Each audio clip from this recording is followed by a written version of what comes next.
Predator aside, have you seen the latest that Hellraiser's kind of coming back? Oh Christ! Yeah, they're getting, what is it, a limited TV show, right? I mean, Hulu doesn't have the best reputation, you know. I mean, a TV series, I think, is the way to go, to be honest, with this franchise. I really do. And it's one of those rare horror franchises where I actually think, it could actually stand for a remake or a reboot or, a new sequel with a little bit of sincerity behind it. No, I agree. And I think, there's a lot of potential in the series, actually, especially if it is a subject you and I have spoken about before, I know, but there's so much untapped potential in the Hellraiser mythology, isn't there? So much. I mean, like, for my money, what they should do is like use 2 as a cutoff point, use Hellbound as a cutoff point. Don't worry about any of the extended mythology. Don't worry about the stuff that's gone on in the comics and in the Scarlet Gospels and in the films that follow. Just make it their own, and extrapolate from the bits of mythology that we have in Hellbound. I think that would be spectacular. Yeah, there's so much in that. And I think, obviously we did a whole podcast on it, didn't we? But I think we did. I just think, remembering that conversation, one of the reasons that Hellbound's such a rich text and so deserving of revisiting and reevaluating is that it does that thing that I love, I love in a lot of Barker's work, but it's almost, I think it's particularly pronounced in Hellbound. It gestures at so much, but leaves so much untold for the audience to kind of wonder at and guess at. And the implied mythology is incredible in that film. The fact that it doesn't go around it sounds like such an old man thing to say, but it is absolutely true. That sort of dotting all the I's, crossing all the T's. That is a tendency in. Oh God, I hate myself for saying it. I actually hate myself for saying it, but there is a tendency, certainly in present day cinema, to do that, isn't there? Am I being an old man about this? No, I think there is. I mean, it's an interesting one. I know I've spoken to a few people, but I mean, I remember talked to Kaylee about this when she came on to watch Robocop with me. And she's in her 20s, and she was in her early 20s when we did that recording. She was like, no. There's something different, 80s, 90s horror cinema, completely different to modern day. This actually relates to what we're going to be discussing as the main subject this evening, but part of it is just freedom. It wasn't as codified. Like, the genres were not as codified. The types of films that were being made were not as codified, and determined by the need to make money. I mean, there was more money rolling around back then amongst the studios, and they were more willing to sort of take chances, So it's really funny. I was talking about this with my dad just this lunchtime because I was working over there, and we were chatting at lunch, and we were talking about he'd just taken kiddo to go and see Thor, and we were talking about the MCU and the whole wider thing.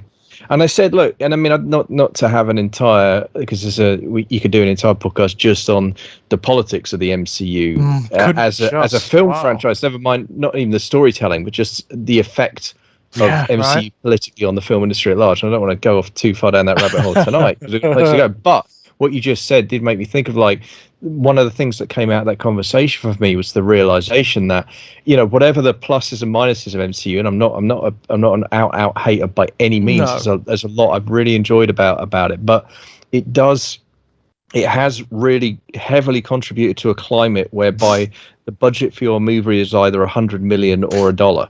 And there's really no, so like you do still get indie smashes, but they are super low budget indie smashes. And obviously you get the colossal 100 million blockbuster franchise tie-in movies. But what you miss, what we don't have anymore, and it's the same thing in publishing, it's that middle grade. It's the middle grade movies. It's the $20 million, $80 million, $20 to $40 million movies. Not cheap, you know what I mean? But not blockbuster budget, because they're the ones that are too risky. Like, if one hits, then you're going to make an absolute killing because your investment is low, but of course they're risky. And in the era of film, in the era of cinema we're talking about with this first movie with Predator, it was kind of a golden era for those budget movies. Think about a lot of the movies that we think of as absolutely iconics from that era. I mean, we talked about it already, but Hellraiser, right? Nightmare on Elm Street's another really good example. Terminator, the first one. Right. Right, Predator, Terminator. Yeah, I mean they're icons within cinema, and they're icons within cinema for a reason. They established a lot of genres in and of themselves, that are almost like subgenres, and it have become, as the decades have rolled on, have become little sub-industries, for better and for worse. In a lot of those cases with those movies I made, they became franchise behemoths, right? Obviously, can't let Robocop go unmentioned either if we're listing films scenario. Obviously. But again, all of those movies have in common is they kind of look like $80 million movies, but they're really not. They're sort of 10, 15, 20. They're not massive. No, they aren't. Movies. I mean, in the case of Hellraiser, it was essentially an indie film made good, you know? Yeah. It wasn't until partway through production that it got a budget. I think it was of £90,000. I mean, like, fucking hell. Yeah. I mean, like, £90,000? The Blair Witch Project cost more than that. My recollection with Hellraiser was they got a last-minute injection of cash that let them shoot Frank's creation. That's right. That's right. An extraordinary thing to think about, because that's such a iconic moment in that movie, and I still think, you know, an effect sequence that holds up to this day, like the physical effects works in The Thing.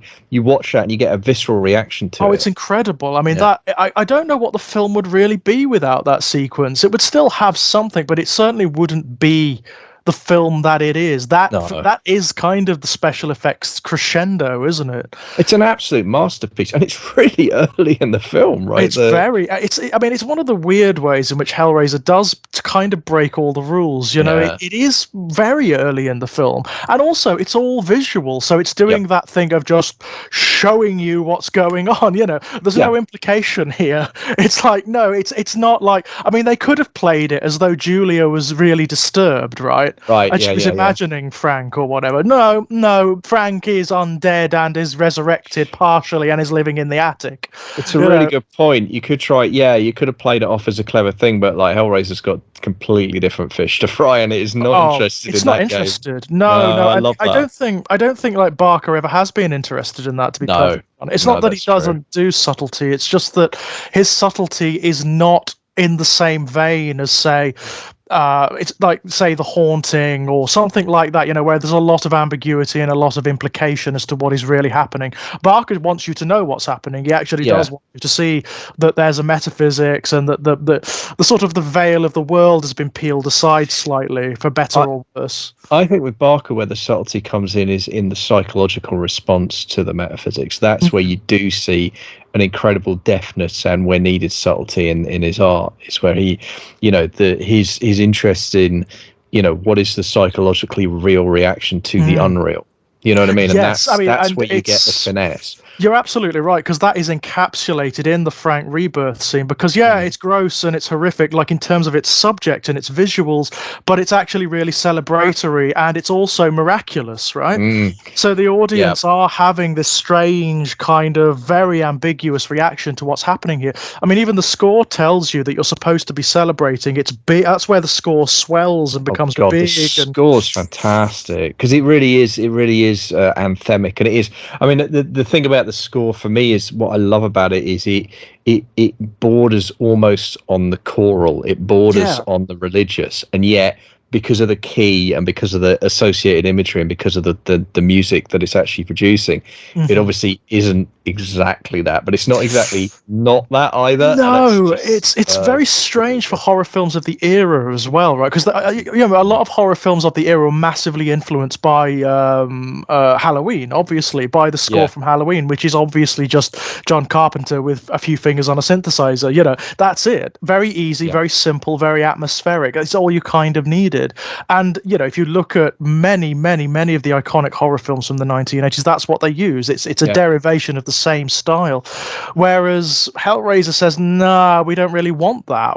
That's not what we're going for. We're going for metaphysical horror. It's got to be big. It's got to sound like you're in church or a temple. Right? No, I love the decision to go for the orchestra. It was absolutely the right call, and it does. You're right. It elevates the whole thing above. And what I love is it elevates it, but it elevates it in a particular way. As you say, what's clever about it is it sets the tone. It says, this is the kind of story we're telling.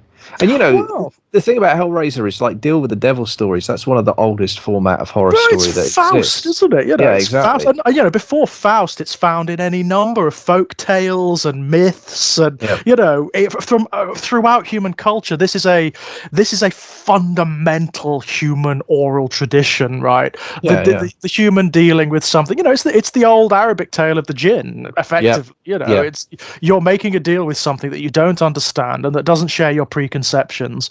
And when you ask it for something, it might give it to you, but you don't understand what it means when it says "wish granted," right? Yeah. It's a fundamental human tale, because it is essentially, it boils right down to that. Be careful what you wish for, or even further than that, it is the tale of don't go out into the woods, stay by the fire. Of course. Don't trust whatever's it. Don't chase the shadows in the woods. Stay by the light and the fire. I mean, that's all horror stories, right? There are monsters in the dark. That's every single horror story. That's it. I mean, what Barker does, interestingly, is say, well, you know what? The monsters in the dark might be really interesting. Yeah. So go for it. Go and have a look. I still think I still believe that if the market would have allowed him to do it, the Cenobites would have been way more ambiguous. I still believe that. I think they would have been more gift givers than they are. It's interesting, isn't it? And the differences between the Cenobites in the Hellbound Heart and the movie are striking. They are different creatures. Far more ethereal in the book. Far more ethereal and far more bored.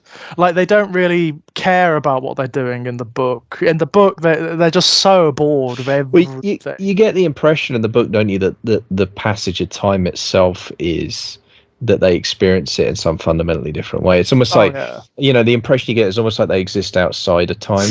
Yes, you know what I mean. Yes. And then and for them, interacting with the mortal plane is just kind of dull, because it just is. You always get the impression, certainly from the book, that their perceptions have been so altered by their experiences and by whatever rebirths they've experienced, that operating in the material plane, it's like us interacting with a stick drawing, with stick figure drawings. It doesn't have any depth or weight or interest to it. There's no texture to it, It's really dull. They certainly find Frank dull. Yeah. They certainly find him very boring. And they only sort of, when they give him what he wants, it's casual, They don't even gesture. They just say, done, fine. That's it. There you are. It's yours. There's no whiz bang magic or anything. It just happens.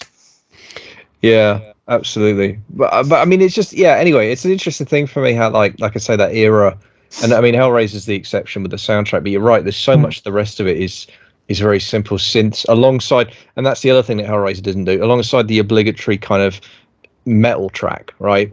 Right. Some random 80s hair metal band. The franchise would eventually devolve into that. Well, by 3, right? Yeah. Once you're in the boiler room, then you start to get that stuff. That's it. Well, there is actually the song Hellraiser, isn't there? Which is, I may have blanked that. It's not good. It's not good. The music video was directed by Clive. The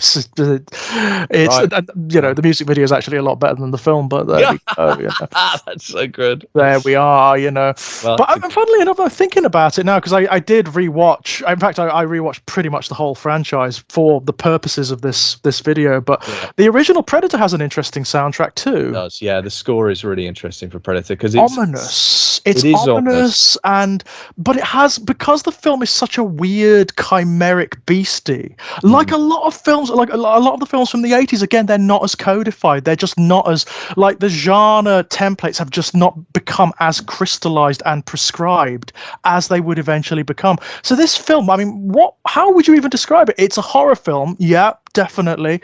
It's a military film too. It's a sort of war porn film. That's definitely there. It's a Vietnam film. My God, is it it's a post-Vietnam film? That is, the influence of Vietnam in this film is huge. You can see like Apocalypse Now and Full Metal Jacket and all sorts going on here.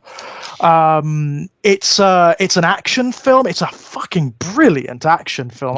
It's a top drawer action movie. Whoa, the pace of it. It's an Arnie film, and when I say it's an Arnie film, it's a proper Arnie film. It's got everything that an Arnie film has. It's got the asides to camera. It's got the silly quips and everything, some of which have become massively iconic, like, as they do. And it's a monster movie too. Yeah, and the other genre that's in their office is science fiction. It is science fiction, right? Absolutely a sci-fi movie, and it marries them all together without fanfare. It doesn't announce that this is what it's doing in any particular way, and yet it's so successful. It is so seamlessly successful. It's ages before the Predator even turns up. Yeah, that's right. Obviously now, because the Predator is like the Alien and like Terminator, it's so part of popular culture that when people say the Predator, they know exactly what you mean. They know every element of the damn thing, whether they've seen the films or not. But in the 1980s, when this film was first created and was first in cinemas and for many of us on VHS, if you didn't know, this thing was mysterious as hell. You didn't know what it was. Was this thing like a demon? Was it supernatural? What the hell was going? It could have been anything, and the subtlety with which it plays that is fantastic. It is absolutely fantastic. Initially, you see its effects. Yep. You see, the skin. I forgot how gory it was. It's a really gory movie. Yeah. I don't know why. I just completely forgotten how graphic it is, because it does have an 18 certificate. Well, you know what? I will say that actually, that is something you talked about, the modern template. Well, I think one of the ways that it is different from that template is how far it's prepared to go on some of that imagery. I think most modern horror movies now, it feels to me have it's almost like, it's really weird, isn't it? Because it's not necessarily a product of formal censorship, but it feels to me like there's a fucking style guide somewhere that says you can have X seconds of blood and Y number of severed limbs, at which point you tip over from this demographic to that, and it's going to cost you X $1 million.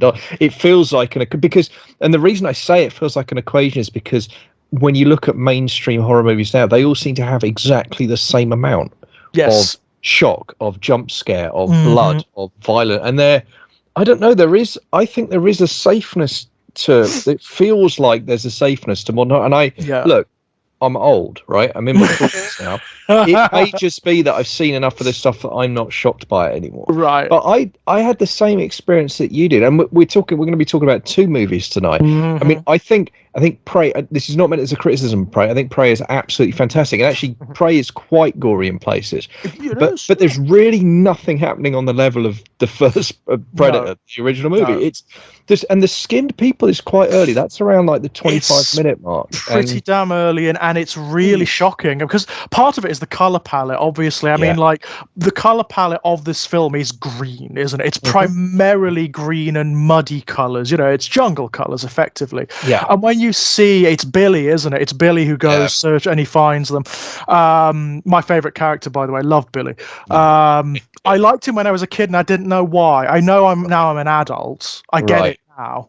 Sure. I'm not into muscles. I'm not that guy, but I like Billy. I think Billy's great. Yeah, but Billy wears it. You know what I mean? Billy wears it fine. Billy, the other guys, it doesn't do it for me at all. That sort of big, over swollen, and God, this is a muscle fest, isn't it? I mean, Jesus Christ. I mean, Arnie, Cole Weathers, Jesse Ventura. Jesus hell. I do know. I mean, have you ever sat and listened to the commentary tracks on these? Oh, they're so good. They're so much fun, because these guys had a blast. They were crazy. These guys. They would before they came on to set. When I say set, they were in the fucking jungle. They were actually in the Mexican jungle. Right. They would go get up ridiculously early o'clock and go and bench and lift and run, and they would try to outdo one another, because there's this whole obviously macho culture in the muscle building of the 80s, and they would do things like they would gauge the width of their muscles to see who'd swollen bigger, and they would have competitions, and so all in good fun. All of it was very bonhomie by all accounts, but that's what they were doing. It got particularly hot between Jesse Ventura and Arnold Schwarzenegger, apparently, who would get the bigger biceps by the end of the damn thing. Well, because the thing is, like, Jesse Ventura was a wrestler, right, and Arnie was a competitive bodybuilder. Yeah. So there is that thing of, like, you can see why there was a bit, because, like, Arnie famously got banned from Mr. Universe, right, because he just kept winning. Yeah. So, but you can see how, like, there would be a rivalry there, because there is a kind of, both of those kind of pastimes there's a kind of stigma, like, you know, people who do quote unquote real sports will look down on both wrestlers and bodybuilders and saying, well, that's just, you know, bodybuilding is just showing off, right? It's just bulking up to get a very particular look. It's not an, you know, it's not, there's no activity you can usefully do with those muscles. You just look a certain way, and wrestling is fake, right? That's, you know, in quote marks, right? Which is like, yeah, okay. But that's like saying ballet's fake. Like, try fucking doing it. You know what I mean? It's, yeah, she didn't really turn into a swan. But there's discipline here, right? I mean, there is something to admire. And then after they'd done that, they were going on to this incredibly fraught, dangerous shoot in the middle of a jungle where, you know, it could only be controlled to a very specific degree. There were animals, there were, you know, venomous creatures out there. And of course, you know, I mean, clearly there was something in their contracts where they had to show the muscles, right? Because the muscles are in every single fucking shot. There's very little in the way of like body armor or like, you know, particularly for the bodybuilder guys. I mean, you know, it would have been too fucking hot, wouldn't it? I mean, in all seriousness, because that's one of the things I love about it is how much this. So I mean, there was a point where I thought like there's a particular shot, and I was like, "Is Arnie meant to be crying?" And I was like, "No, that's a giant bead of sweat running down his face," and I think it was probably real. Yeah, it probably was. I mean, you know, like you can normally tell movie sweat from real sweat because movie sweat actually, because what it is sprayed on water, right? It doesn't run. Right, it doesn't have the same consistency. It beads, which looks good, but it doesn't run. Right. But that was running, and that was what made me think, Jesus, these guys are actually. And there's a few shots where you just see like quite large beads of sweat running down necks or running down, you know, chests. Or I'm just thinking, like, Jesus, man, this shoot must have been. It must have been grueling, you know, and it's a very small crew as well. When you look at the credits, the crew involved, like in the actual physical shooting, is really quite small. And I imagine that's probably because of the conditions, you know. I imagine getting a film crew out there and keeping them all. I mean, obviously in the 1980s, the standards weren't the same. They didn't quite have the same health and safety standards, but they would have existed to a certain degree. Yeah. So it would have been difficult. And also, you know, they'll have had unions. I mean, they'll have had certain minimum standards. Yeah, absolutely. And then you've got things like the firearms, the explosives, of which there are many. That's another thing, by the way. This is another way this film is so 1980s. There are explosions and bullets and things just flying everywhere. I mean, there is a bit of like, there is a military porn quality to this film. 100%, yeah. 100%. Isn't there? Yeah. And it does go for it, you know, I mean, and it is very cool. You know, I will freely admit the stuff where they're locking and loading, where they're like putting like reams. These guys are like walking tanks, aren't they? They've got bandoliers of grenades over their muscles and bullets that look like if they shot you with them, you'd just explode. Yeah, you know, it wouldn't lodge inside you, like your torso would just burst. And boy, do they get to show them off before they've even got anywhere near the actual predator. You know, I mean, that's what's great about it, isn't it? Is you get that action sequence around the 30-minute mark, and it's an absolute set piece action sequence that would have been like the envy of a lot of war movies of the period, especially like Vietnam era war movies. It's a barn burner of a sequence. It's absolutely incredible. And you know, you were talking about like the firepower and the hardware. That's not to be ignored. And that scene is an exemplar of how you put together that kind of action sequence as well. But almost as thrilling to me, and I got a real kind of, you know, little boy thrill. I was taken back because I saw this when I was young. I was in my, you know, very early teens at the oldest, like 13 maybe when I first saw this. I was a kid when I first saw this. I was really fucking young. This was a video rental from the shop. Right. I mean, I had a friend who had this because he was a big Arnie fan and he bought it on VHS and I watched it a ton. But the other thing that I love almost as much as that, maybe even more actually, is the silent hand gesture stuff. Yeah, it's like communicating to his squad and they're moving out and all that. And looking at it now, it feels like pure Boyzone stuff. But man, I bought that so hard. Me too. I mean, to be honest, the film does everything. I mean, that's the point of this scene, right? It's to show you that these guys, I mean, the guys who are strung up are Green Berets, right? The guys who are skinned are Green Berets.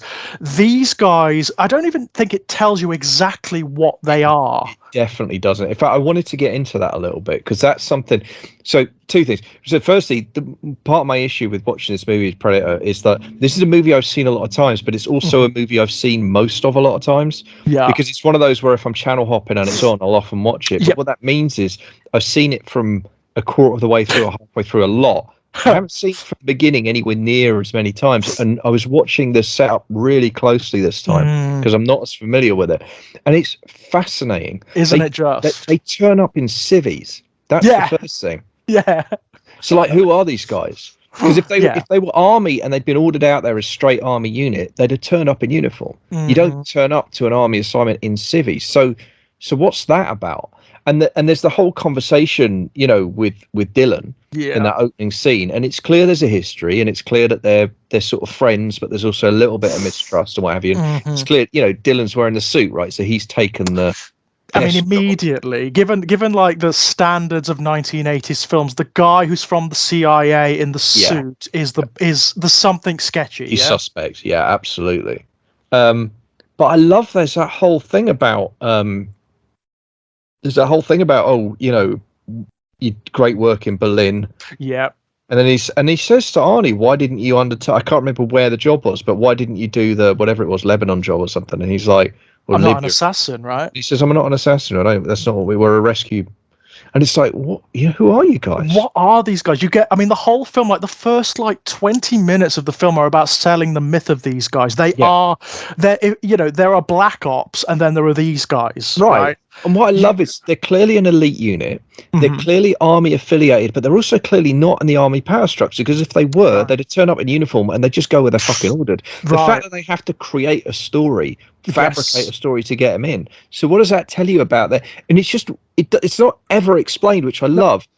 And it's not super deep stuff or anything, but I also don't think this is a hole in the storytelling. I think this is an intentional gap. Right, all it's there for is to create, the gap is there so that you fill it in with your imagination, right? So it doesn't need to tell you, but you get like an ethos of these guys. These guys are the best of the best of the best of the best, you know? They're a little tiny army in and of themselves, and they can, not only have they seen it all, they've done it all. Yeah. They can do anything, these guys. And it's trying to demonstrate, like, if the Predator takes them apart, right? It takes them apart piece by piece. It plays games with them all the way through. It could kill them at any point. It could kill all of them at any point. It catches them while they're napping at one point and takes one of the bodies away, you know. Literally, just to fuck with them, just to screw with them, you know. It's playing games with them. What this is trying to demonstrate is this monster is a threat beyond anything humanity could ever conceive of, right? But it's also interesting with the setup, because they are, yes, absolutely. The whole point of that setup is to sell you on they're an elite unit, and then at the half-hour mark, show you what that means with that incredible attack on the compound. Although I do have to say, watching it this time, I did have a brief aside, like, they thought there were prisoners in there. They're a bit heavy-handed with the grenades. You know what I mean? Did they know for sure which building the prisoners were in? Because they do pretty much level the entire. It looks at the end like it's been carpet bombed with napalm. By the time they're finished, there's a big black charred hole, isn't there? There's nothing left, right? For the chopper, they know where you are. You can probably see it from space. Yes, you could definitely see the smoke coiling up and the flames, couldn't you, by the end? But it's I mean, I know it sounds really trite, but it's the 1980s. This is what you get in this kind of, and if Arnie's in it with guns and muscles, it's gotta go. This is what you expect, isn't it? But the other thing that's interesting about the setup for me is that tension between it's that line of Arnie's, I think, is absolutely key. We're not assassins. Right. They see themselves as an extraction team, right? They're an elite rescue team. That is how they see themselves. Now, obviously, they're still prepared to kill every single motherfucker that moves because they do it. But it's interesting how maybe it's just about their self-image, but it's in the service of saving, rescuing people, saving people's lives, whatever, getting people, I mean, their people, right, which we could talk about. But nonetheless, it's a different morality. Yes. And the fact that they have to be lied to get them there. And I just think it's really interesting because this squad clearly, I mean, we might get into a bit more later on, but the history between Jesse Ventura's character and Bill Duke's, Mac and... That's the sweetest thing. It's the sweetest part of the movie. And again, it's like everything else in the film. You don't get much of it. It's not belabored. You don't get like flashbacks. You don't get them sitting around talking about like, oh, we did this and we did that. You just get these tiny little asides and these little looks, and then the incredibly underplayed sadness after Blaine has been killed. Almost all of it you get after Blaine's dead, and it's that incredible monologue. That Duke delivers as Mac, almost under his breath, while he's sitting out there under the stars, and he's, they've rigged the camp. He's waiting for the Predator to come back, but he's talking about Nam, right? He's talking about the two of them, and it's this incredible, like, there was a squad of 40 of them, and they were the only two survivors, and they just walked out without a scratch, and you just think like, and that's just their history, right? And then you start thinking about, so what is this squad? What have they done? Where did the rest of them come from? How did they come together? Because that's the other thing, is they clearly know each other incredibly well, right? Yeah. They have just, I mean, obviously they can literally communicate non-verbally. They've got their signs worked out, but there's the way they work together as a unit. There's clearly trust. There's clearly history. And they're complete trust in each other's abilities as well. When they're doing the attack on the compound, the setup, where Arnie just says, right, you two, you go and take out the nest. You two, you go and take that guy out there. You take out the watch over there. And they just rely on it. They know they're going to get it done, right? Yeah, there's no question at all. And then Arnie goes down and does the hero move with the satchel charge. And which I mean, I know they say, it's brilliant. It's an Arnie moment, isn't it? It's a bit where he gets to show how strong he is, and it's great. It's wonderful, and I like the fact that they don't quite know what he's doing. There is a little aside where they're like, "What's he doing? What's going on here?" But I think the morality question is really interesting. Because the fact that Dylan is there. I mean, it doesn't need to be. It doesn't need to be. It doesn't need to be. I mean, these guys could just be elite Black Ops soldiers. That's all you really need for the sake of the main story. You don't need to muddy the waters, but it does it very well. It does it very subtly with just a few asides and a few words that are not redundant, that don't like lead off into entire moral conundrums about what they're doing, because that would be a mistake in this kind of film. It's not really about that. It is, I mean, it might visually reference Apocalypse Now, but it's not Apocalypse Now. Not by any measure is it Apocalypse Now.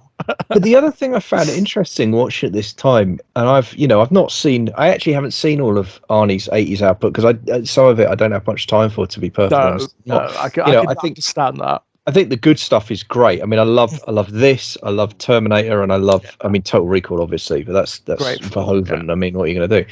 But I actually think Arnie's acting in this is really good. It's good, isn't it? I mean, that sounds really weird, and it does sound strange, because you don't really, when it comes to performance, you don't really often cite Arnold Schwarzenegger as, he does what he does really, really well, and outside of that, you just kind of don't really want him.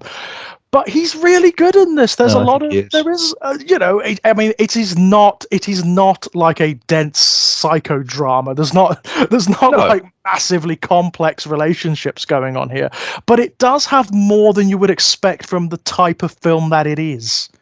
Well, I think what's different about it is it's that he understands, and I mean, as an actor, I think he understood, from the script, that kind of the point is that the name of the movie implies it, but like although his character is a badass, like he's not the apex predator of the story.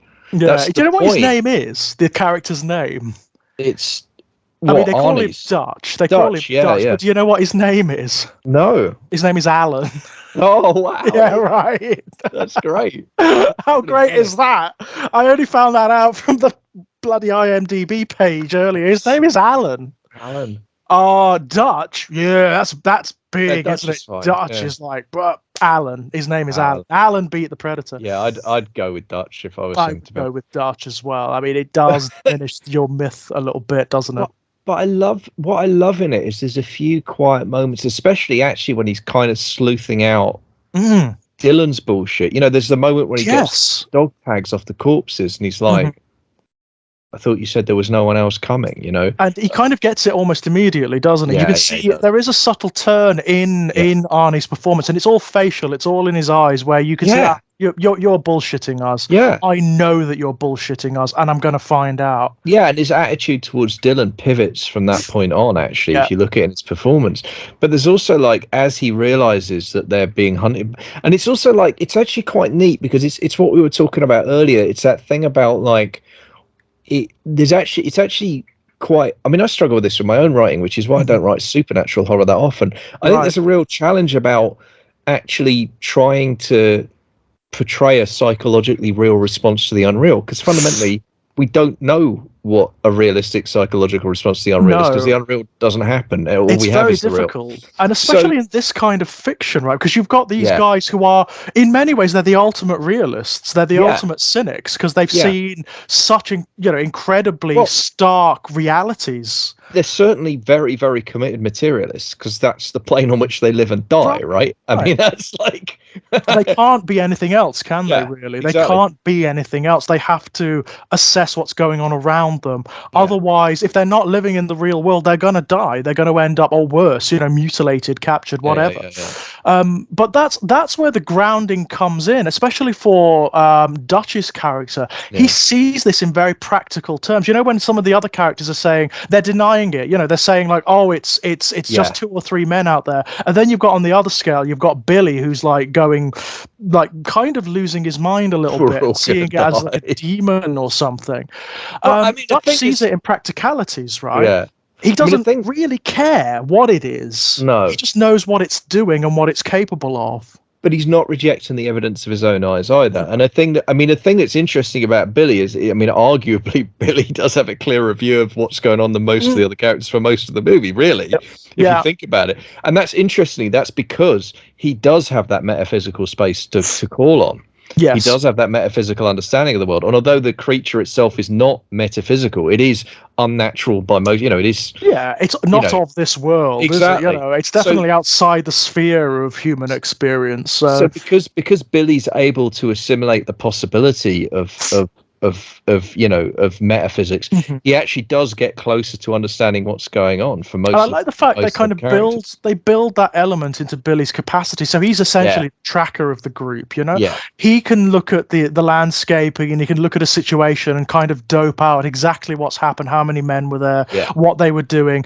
And from the very first instance when they find the Green Berets he finds the Green Berets in the helicopter, he's saying this does not make sense. It's like they were firing in all directions. They hit nothing. Love that. It's so clever. It's so brilliant. And he says there's no tracks. It's like they were taken by ghosts. No, it's great. And again, as you say, like, you've got kind of, almost like arch realist Dylan who's just sniffing and sneering, but actually Billy's way closer to the truth. Than he is. And the other scene that I thought was really telling, and I'd kind of forgotten about it, because it's not a big moment in the movie, but it's immediately after the death of Blaine, and the corpse is there, and they're looking at this crater in this man's chest, by the way. And the effects work is just so, because you can see the rib cage looks almost like teeth. It almost reminds you of the chest scene in The Thing, doesn't it? The practical effects are great, aren't they? Good. They're just so good. Brilliant. They're all real. They're all sort of like material, and the way, like you say, the way it renders the mutilation of the human body is spectacular. It's brilliant. But in that moment, Dylan, that's exactly when you say, Dylan's saying, it's 2 or 3 guys running around out there. And Dutch looks at the guy's face and he says, there's no powder burns. Yeah. But the other guy says, but look, it's all sort of like the wound is all cauterized and fused. Exactly. What on earth? There's no fragments. These rebels got that have caused this. This doesn't make any sense. Yeah, and I love that. And what I like about it with Dutch is, like, he doesn't jump to the right conclusion, because that would not be real. But I like how he's open to, he's not rejecting the evidence. And he doesn't understand it, but he's not rejecting the evidence of his own eyes. And I like how and Arnie does a good job there. He looks troubled. He really does. And for the first sort of 20 minutes, this guy is the gung-hoest motherfucker. He's just a typical Arnie. muscle hero. But that's the subtlety in the performance, and that's the thing that I really like about his performance in Predator, is that unease that starts to creep in. It's really interesting, isn't it? Because he's like Dutch is very reticent. He's not like initially he is stoic, isn't he? Yes, he is, and you don't really know what he's thinking a lot of the time. He plays his cards quite close to his chest until well into the whole event, right? Yeah. He doesn't really make an assessment until he sees it. And ironically, the most open he is in the movie is in that very opening scene with Dylan, the initial greeting of each other and that kind of good-natured banter. But almost immediately, when they're bantering with each other, the edge starts to creep in, and there's a certain shiftiness around Arnie's eyes. You can see he's evaluating his friend. He's been through this before. He's been in like the military too much to trust the structures, right? And it's also, it's like you said earlier, the fact that he's gone CIA. It's like, are we still friends? Yeah. Fundamentally, that's what he's asking in that whole scene. Are we actually still friends? And like the way, Dylan quite cynically exploits their relationship and exploits Dutch's trust to get him to do the mission. Yeah, he effectively sacrifices their friendship and their trust to get the mission done, doesn't he? He has sold his soul effectively, It's kind of a pseudo redemption story for Dylan, isn't it? That it's him getting back into being, rather than being behind the desk and manipulating, being a puppet master, being in the midst of it, being a soldier. But it's really right, but it's also really interesting. And I love that we're finding this level of layers in, let's face it, it's a popcorn action horror. It's big old dumb action movie. It is totally that too. It is totally that. I mean, I don't know why, but I remember as a kid, I always remember Dylan's death scene. I always remember it because the shooting of the arm. For some reason, my like 8-year-old, because I was about that age when I saw it. My 8-year-old imagination just hyper focused on the burns around the wound, like the ragged flesh that's hanging down. God, it's such an incredible effect shot. I mean, both of them. Good, the severed arm itself looks great, but then when you get the shot back to him and he's got the one ragged stump where his arm was, it's amazing. I mean, like seeing it now, as a kid, I thought, wow, that's fantastically gross. I love it. Yeah. As an adult, it is an amazing effect, it's incredible. And again, as you got to remember, like, this is pre-CGI, this is all physical. I'm not actually quite sure how they did that one. I really am not. It defeats me. I have no idea. Shot from a very specific angle, and I'm sure that's part of it. And it's not very long either. It's not on camera. It's only on camera for like half a second or something. Right. But the camera's moving, so I don't know exactly how they did it.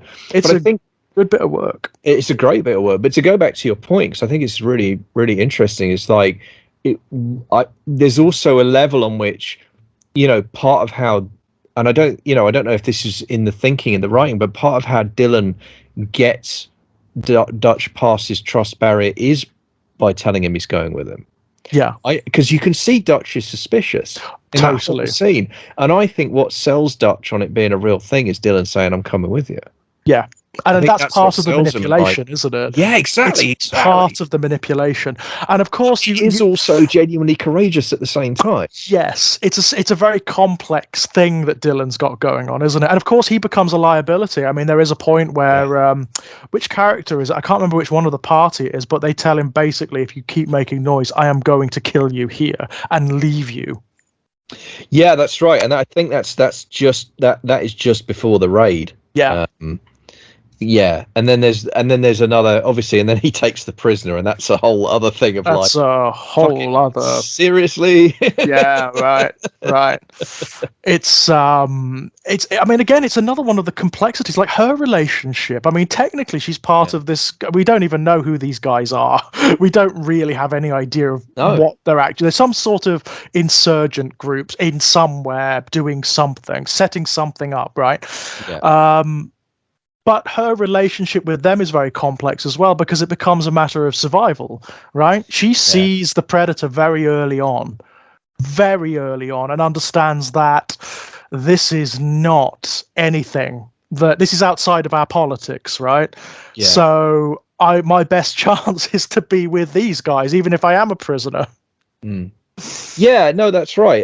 But I think, I mean, her character's actually kind of interesting because I think she reminded me very much of, and I was just looking up the dates while we were talking. There are elements of this movie that remind me very much of Rambo: First Blood Part 2, right? Mm-hmm. Which is the one where the famous line where they say to Rambo, I mean, because that's a rescue mission as well, right? The whole ostensible plot of that is Rambo goes in to rescue some POWs that are still stuck in Vietnam years after the war's ended.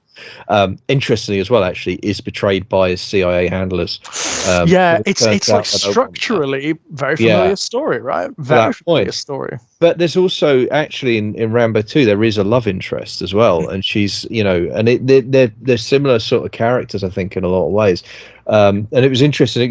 But it's interesting to me. First Blood Part 2 was 85. Mm-hmm. This is 87, so it is. I do wonder about. Yeah, I wonder about that. I wonder about to what degree. I mean, I imagine, given how development works, it's likely that Predator was. A version of Predator was written and in development. I do wonder if there was any influence from. Well, do you know how the script came about for Predator? No, I don't. It was a joke. It was a joke. After one of the Rocky films, I can't remember which one it was. Somebody. The joke in Hollywood was, if they're going to make another Rocky film, he's going to have to fight an alien. Oh, great. Okay. And the writers of Predator, who were just jobbing writers at the time, they didn't have anything. They had no background in Hollywood at all. They took the joke and ran with it and wrote this script. And they couldn't get it made. They couldn't get nobody would touch it. And in the end, they shoved it under the door of an office at 20th Century Fox, and somebody picked it up. Wow. And I see from the Wikipedia page it was written in 84. Yeah, God, so when I was born. Excellent. There you go. So that's a hell of a 3-year development. Yeah, that's a long time to get to filming, isn't it? And it was filmed and it was filmed March to June 86 with the 87 release date. I guess that must mean that in post they must have been doing a lot of the effects work, because we haven't really talked about that yet. But again, I think. Wow, effects-wise. It's really...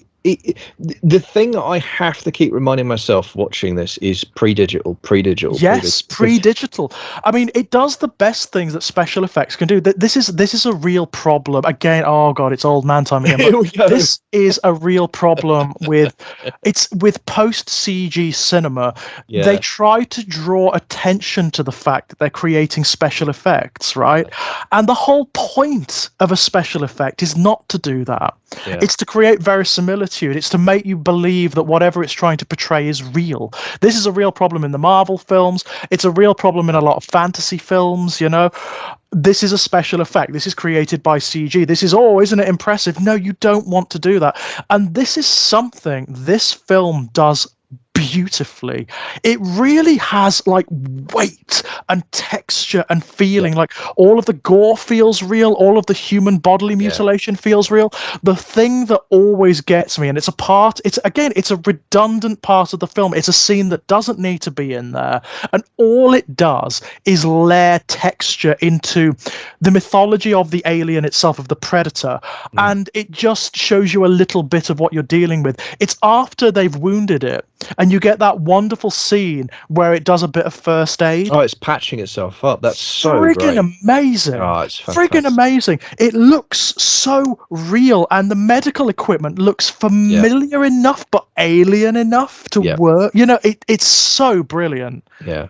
That's one of my favorite scenes in the entire film. Oh, I love that sequence. It's quiet. And the little details in the medical kit, the stuff that just doesn't need to be there, but they've put in there just to give you some visual texture and to emphasize the alienness of this creature. And it feels and looks like a field first aid kit, right? It's really sparse and it, the metallic kind of tools, and they look really basic. I mean, it looks like something. The other thing as well that it does, and this is an interesting thing about this era of filmmaking, because this is absolutely virtue of necessity stuff, right? It's all done in close-ups. It's a close-up of the kit, a close-up of the knee, a close-up of the hand. You don't get those wide shots very much at all, and the reason you don't is because they don't want you looking at it for too long, because it's a dude in a suit. They don't want you seeing that. I mean, they would botch the reveal, wouldn't they? They don't want you seeing like the full. And of course, the creature has taken great pains to not be seen. Yeah. So not just by the Dutch and his lot, but by the audience as well. But that's what I love about it, is that's how, like, because, like, I mean, you know, Jaws is the classic example, right? The reason you hardly see the shark in Jaws is because the shark was hardly ever working. Exactly. So they had to figure out. I mean, Spielberg had to figure out a million ways to imply the shark, and that's. And it makes one of the great monster movies of all time. So let's not complain. But and then a lot of filmmakers obviously took that technique and ran with it. Whether absolutely, or not, I mean, Alien, right? Yeah.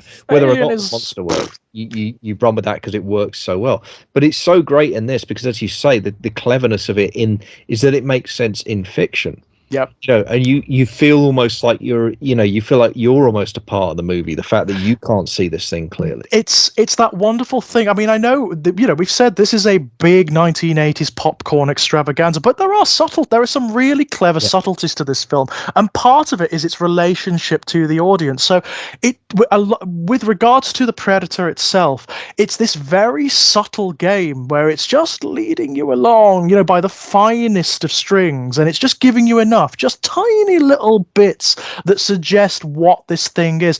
Up until that point, you haven't actually seen anything of the Predator other than its phantasmal form, when it's cloaked, right? Yeah. So you don't know what it is. If you don't know what the Predator is, if you're not talking about it on a podcast in 2022, you don't know what it is. If you're seeing this in the cinema for the first time or on VHS, you don't know it's a physical thing. It could be a ghost or a demon or something. You don't know that it's an alien. And you get these wonderful suggestions that escalate and escalate and escalate. But it also makes it very real. This thing has a life and existence outside of its interaction with the human characters. I mean, that's what's clever about that scene that you highlight, and that's why it's such a powerful, important scene. And it's brief, but it carries so much weight because it is. I mean, it might be the only time we see the Predator outside of its interactions with people, but it establishes it in our minds as a real creature, as a physical creature. It establishes for us, before Arnie says the famous line, that it bleeds. Right? Of course. It establishes that for us, the audience. So we know it's physical. We know it's flesh and blood of some kind, albeit day-glow green blood, but we know this about it.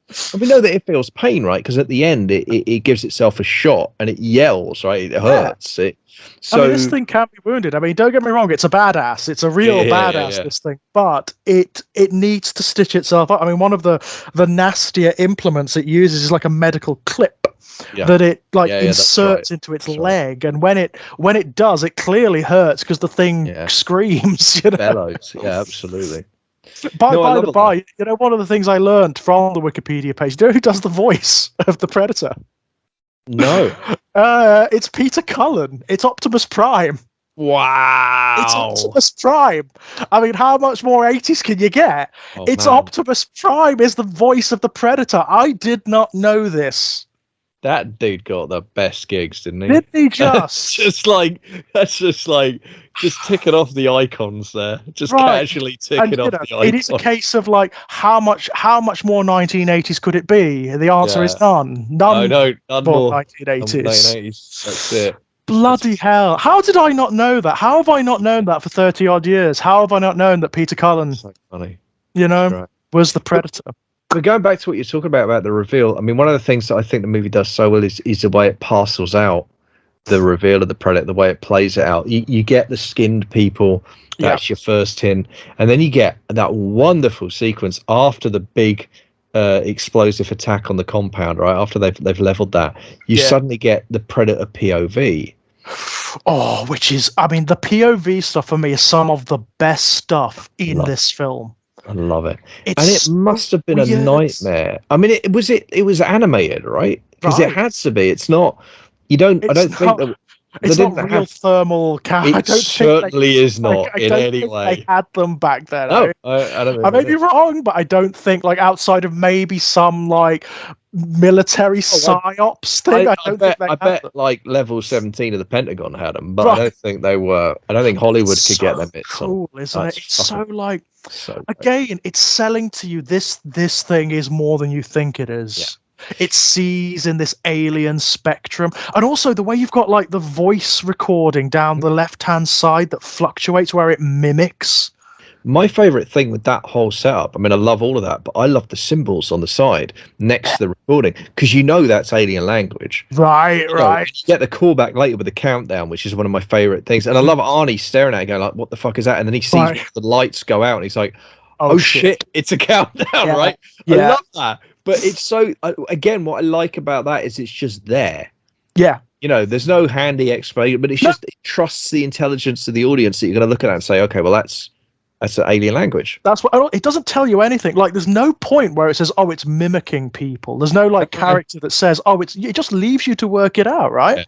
Yeah. It's mimicking people, that this is something the predators apparently do. They learn how the locals talk, right? It's recording what to it must be entirely nonsensical sound clips and then just replaying them obsessively. I mean, I love that. Yeah. It's so weird. It's such a weird thing to do. It's an odd detail, isn't it? That again does not need to be there. It doesn't play into the film itself at all, apart from in some quite funny set pieces. It's just, and some creepy set pieces as well. It's a lovely detail to this creature. That is something the film does so well. It layers in mythos, unspoken mythos to this creature that lends it weight, that makes it more than just the monster in the jungle. Well, just a sort of the vaguest hint of personality too, right? Right. Because this is the vaguest hint of motivation. It is a monster, but it's not a monster in the same way that the alien is a monster, for example. The alien is an animal, technically. Yeah. This thing isn't. It's a person. Like, on the planet that it comes from, it's a person, right? It's intelligent, and it talks, and it communicates, and it has agenda, right? It's a big game hunter. Yeah.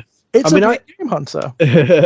It's an interesting thing, isn't it? I always think of the alien as like a personification of the mythology of the shark, right? The mythology of the shark is the perfect killing machine. Exactly. And it's not. It's the perfect eating machine. The killing is incidental. No, and that's an important distinction, because they're not actually evil, and people go out and kill sharks, and they shouldn't, because sharks are great. That's absolutely true. But like, the alien is like, but what if they were the perfect killing, not just eating, right? And that's what the alien is, right? It's a nightmare imagination of a perfect evolutionary strain of killing, eating. It's almost like the coldest form of evil, evolutionary evil made manifest, isn't it? I think it's nature red in tooth and claw taken to the degree, right? That's what it is. The worst extremes, like the worst extremes imaginable. I mean, this thing fucking bleeds acid. It's like, Jesus Christ. But they're only extremes to us, and the creature itself feels to me. I mean, the aliens themselves, to me, feel to be fundamentally amoral. They're not. Yes, they don't have ideology at all, right? Whereas whatever's going on with this predator, and it's not again, wonderfully, as far as I'm concerned, it's super clear even by the end. Like you say, we do know it's a trophy hunter. For sure, we know that, because we see the scene with the skull, the spine. Again, how well played is that? Because you don't get. I'm sure that there isn't a point where is there. I mean, there is in the other films. There's always a point in the other films where somebody says, "Oh, it's taking trophies," then that's it. I don't think anyone ever says in the first film it's taking trophies. You just see it. You see it doing it. The nearest we get. I mean, you do get that. You get Arnie's response to the body being taken, right? And you can see how and again, the acting's really good there. That really troubles him. Yeah. Because he's like, it means two things. One, it evaded all of our traps. Two, I don't understand its motivation, because it evaded all our traps, but it didn't kill us. So it's not acting in the way I would expect a human opposition to act, right? If there were gorillas, they break in and kill us all. This thing broke in, took the body, and fucked off. Yeah, after orchestrating that whole thing with the boar. Right? It's like, this is completely beyond my. And I love that. I love there's a genuine fear response there. It's controlled, but it is there in his face. Like, this is fucked up. But no one. You're right. No one says out loud, "We're being hunted." I love that. I love that to bits, because it doesn't need it. You're intelligent enough as the audience to get this. This is not. It's not a complex story. I mean, exactly. And you see Dutch work it out in that scene. Actually, you kind of see Dutch be like, "Yeah, we're fucked, aren't we? This thing is actually." Yeah.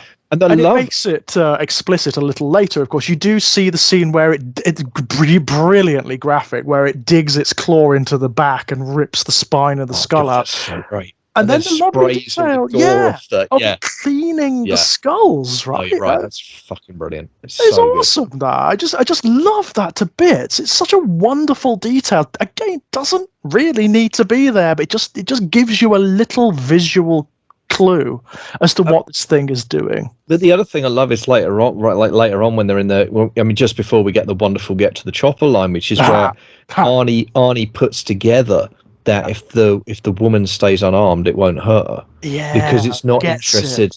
And he knocks the gun out of her hand, right? He actually disarms her and he just says, "Get the fuck out," because he knows, like, actually, if she's unarmed, it won't try and hurt her. Not interested, right? It just has no interest at all. Really interesting. Does beg the question why Arnie doesn't just throw down his guns and run away, of course. But I guess by that point, I guess he wants payback, right? He wants revenge. He's lost his entire squad. I think by that point the Predator has cottoned on to who these guys are, and it's like, I'm gonna. These guys are mine. These are the worthy skulls that I'm gonna. I think he's probably established himself as a threat beyond reasonable doubt at that point. Hasn't he? Yeah, maybe. But he's managed to survive, hasn't he? That's true. Yeah, that's one thing. I always loved Billy's last stand. Like, what is that about? I don't have a clue, but I do love it. It is one of those moments where I do wonder, like, you probably wouldn't write that sequence for the Native American character in 2022. Well, no, definitely. You don't, do we? As we're going to discuss. If you're going to write Native Americans in 2022, you're going to do the whole thing completely differently. I mean, this is an element of the film that you have to understand. It was made in the 1980s, and this was a trope in 1980s. Yeah. We've discussed it before.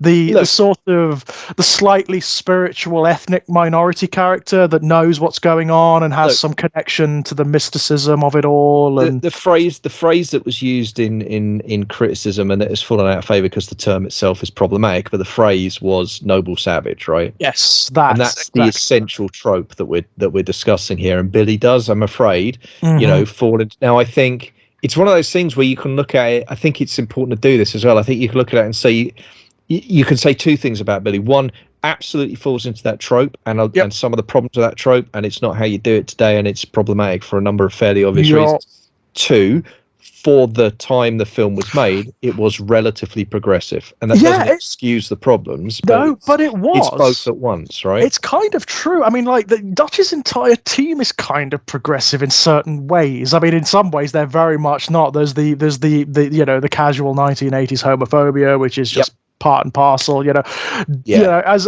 a gay guy, do I find that offensive? No, not really. It's not only of a time, but it's of a culture. This is like a high military as well. It's this ridiculously stupid, macho, masculine culture. Like, find it troubling or not, you can't fault it for realism. You're not telling me that's not how soldiers in that era talked. Of course they fucking did. I mean, I know. I mean, this is. I won't go too far into this because this is. This is for another podcast, but the kind of puritanism that we're seeing arising today that's preventing that kind of realism, I really have a problem with. If you're going to discuss things like homophobia in fiction, you need to be able to use the epithets. I'm sorry, in fiction, you need to be able. Characters need to be able to use the epithets. The same is true of racism, misogyny, transphobia, all of that stuff. If you're going to explore it with any sincerity and thereby do it justice in fiction, make the work that you're creating have impact, genuine impact for the better. You need to be able to portray the realities of the prejudice, I just don't have. I mean, and look, by the way, it's okay if you want escapist fiction that doesn't do that, right? It is. And it's okay to write escapist fiction if you don't want, and that stuff exists too. If you want to create a fantasy setting or an alternate version of Earth where those prejudices don't exist, fucking go for it. Have a great time. It's not either or. Exactly. But the pressure to not create is coming from a certain puritanical faction of that. And I also think, in particular, if you're committed to the genre of horror, I think part of that commitment involves exploring discomfort, exploring uncomfortable truths about our reality. Definitely. And that's going to take you to dark places, and that's going to mean you're going to have characters that are going to do and say dark things. So I think it has to be okay. And I'm all for I'm all for being upfront about what it is, because if that kind of storytelling traumatizes you, I don't want you to read it. I don't want to traumatize anyone. Absolutely. That's not my. But like, you know, that's the point, isn't it? There's space for everyone to do what they want to do. Do you know what I mean? And I will say this in the context of Predator, it not only is it very contextually correct. Yeah. In this instance, because of the way it's played, it's actually really fucking funny. It's quite funny, isn't it? I'll be honest, I got a real chuckle out of what is it he says, but Jesse Ventura's character. I mean, the fact that it's Jesse Ventura is part of what made that whole thing about it'll turn you into a goddamn sexual tyrannosaurus. It made me laugh. You know, that's screamingly funny. Including the sort of casual homophobia that's attached to that, you know, it did make me laugh. You're talking to a gay guy here of sort of questionable gender identity, you know. I mean, I also look at Jesse Ventura like this is me casting aspersions. As far as I'm aware, Jesse Ventura never actually abused steroids, but it was very common in that era for men of that build to have abused steroids. And one of the fairly famous side effects of steroid abuse is shrinking of the male genitals. Like, that's just exactly. I'm just talking facts here. Like, and as I say, I'm not casting aspersions on Jesse Ventura. I have no idea about it. Maybe he never used steroids. He probably didn't. That's fine. I don't know anything that suggests otherwise. But it is just that adds another layer to the funny for me personally. Because the bit of my brain's like, bro. Right. And of course, the revelations that have come to light since about that whole macho bodybuilding culture and how rampantly homosexual it was. God, yeah, there was. I mean, actually, I wanted to bounce this one off you because I heard this theory from Justin Park, right? Mm-hmm. Who's the Sinister Horror Company guy. Yeah. And I've not seen it elsewhere, but I don't know if it's an original thought to Justin or if it's something that he read somewhere else and adapted like a genuine. I think it might have been his original thought. He actually has a theory about this movie. Right. His theory is that Mac and Blaine actually are lovers. Wow. I mean, the way Mac reacts to Blaine's death is really intense. Yeah, it's really intense. And the evasive sort of way he talks about him after, that he calls him his friend. Yep. But it's in this very sort of like, well, that's it. I mean, it's such evasive way. It's a brilliantly played, by the way. It's an amazing line because, like, this, you could interpret it in any number of ways. So this is a macho culture where you don't talk about your feelings for other men, right? On the other hand, where does homosexuality sort of bloom? But in those cultures, Well, look, an intense all-male environment with high physical risk, adrenaline. And you know what? Compared to what they've done and what they've seen, what would a few intimacies between friends be, right? What would that even matter? Sure, I think you can definitely read it that way. I mean, there is a case of the lady doth protest too much there in Blaine's character, isn't there? It's almost a mask, right? Exactly, right. It's a mask, yeah.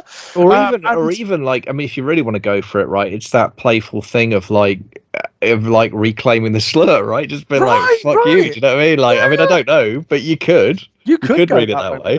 And it's a very gay, I mean, like, it's a very homoerotic film. It's a bit like Top Gun, oiled, sweaty muscles and go-go. It's got that Top Gun air about it at times, where the muscles are, like, really prominent. The only character in the entire movie that keeps their clothes on is the woman. Like, everybody else is stripped to the waist. Isn't this fascinating? I mean, this is one of the ways. It's one of the ways this film does defeat its own archetype and its own context, right? The woman is totally desexualized, totally. Yeah.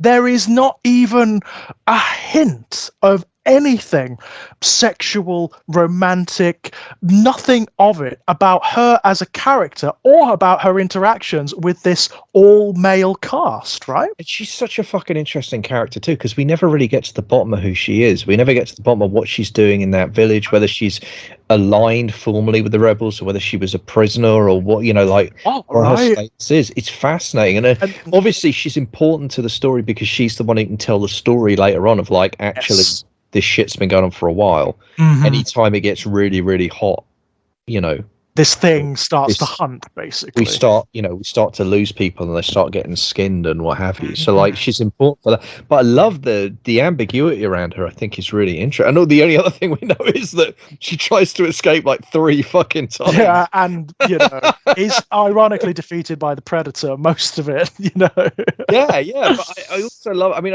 that aspect of it's really interesting too. The fact that she's resourceful enough to try and get away from these guys not once but twice at least. And also she's also clever enough to realize that like I shouldn't try to get away again because there's something more dangerous out there, right? These guys can maybe protect me, and she's right. Well, she's the first one to spot the blood, right? She's the first one to actually see that. And it's interesting how it's the two, I mean, and again, interesting, potentially also problematic, but interesting that it's the two characters of colours that are that have the most advanced warning of what's going on, the most understanding. Right. Billy, because of his tracker skills and also the kind of the implied Native American spirituality. Obviously, it doesn't come on screen, but it's there, right? It's there. Yeah, it's implicit in the character. That's definitely true. The bag he has around his neck and the way his story plays out. But it's also kind of there with her too in that moment where she finds the blood on the. And it's so. What's fucking fascinating to me was this time she finds the blood on the leaf, but she doesn't tell anybody. Right, she doesn't tell anyone. I mean, that's really interesting. Trousers, and it's like, well, why not call it? And I don't. It's I love that. It leaves it up to like her motivations. Is she keeping it close to her chest for a play later, or what? They won't believe her. They'll think she's planted it, or what? Like. What's going on there? It's really interesting. What is that about? I mean, there are lots of little character details like that. Mac has some great character. After it's killed Blaine and he's seen it, and he's got, you get this. He almost understands. Yeah, you get the impression he almost understands what's going on here when he's chasing it. When he turns back and is chasing the damn thing, he's just mumbling to himself and saying, just like it's clearly ad-libbed. It's clear the lines are clearly ad-libbed because he's just saying shit. It's almost like stims. It's almost like stims, He's not. It's not random. He's quoting the lyrics of Long Tall Sally. That's what it is.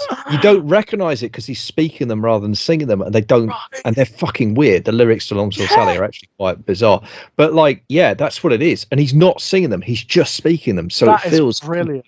That's what he's doing. He's reciting Long Tall Sally. Yeah. It's so exactly like what the fuck is going on? It's like self-comforting, or it's like it's just it's like the first thing that flashes through a mind that's just been fried by what's going on. Right. Also think back to that scene in the chopper with the music playing and that the interactions with Blaine, right? Yeah. It does remind you of that. It does pull you back to that scene, and you think, well, okay, so again, it's that emotional connection to whatever that emotional connection to Blaine is, whether it is friendship, whether it's unrequited love, whether it was a relationship. There's something incredibly deep there, and that's what's pulling him through now. And his, like you say, but it's like his mind's most of the way gone, so his connection is through. And again, it's eerie because it's spoken, and they are lyrics that are made to be sung, and they don't really, when you hear them just spoken, they do sound like gibberish. It's so strange. And also, I mean, like at that point, you get there's a Blair Witch thing going on. You get that Mac is dead. Oh yeah, no, he's gone. He's done. He's done, right? Look, I love that. That's the other great moment, right? Is where where Dutch grabs Dylan and says, "You can't win." Yeah, he knows Dylan's going to his death too. Yeah, and Dylan knows it, and Dylan's like, "Maybe I can get even," and I love that line. Yeah, because there are calculations going on all the way through, aren't there? Like Arnie is like, in that moment, he's like, you know what?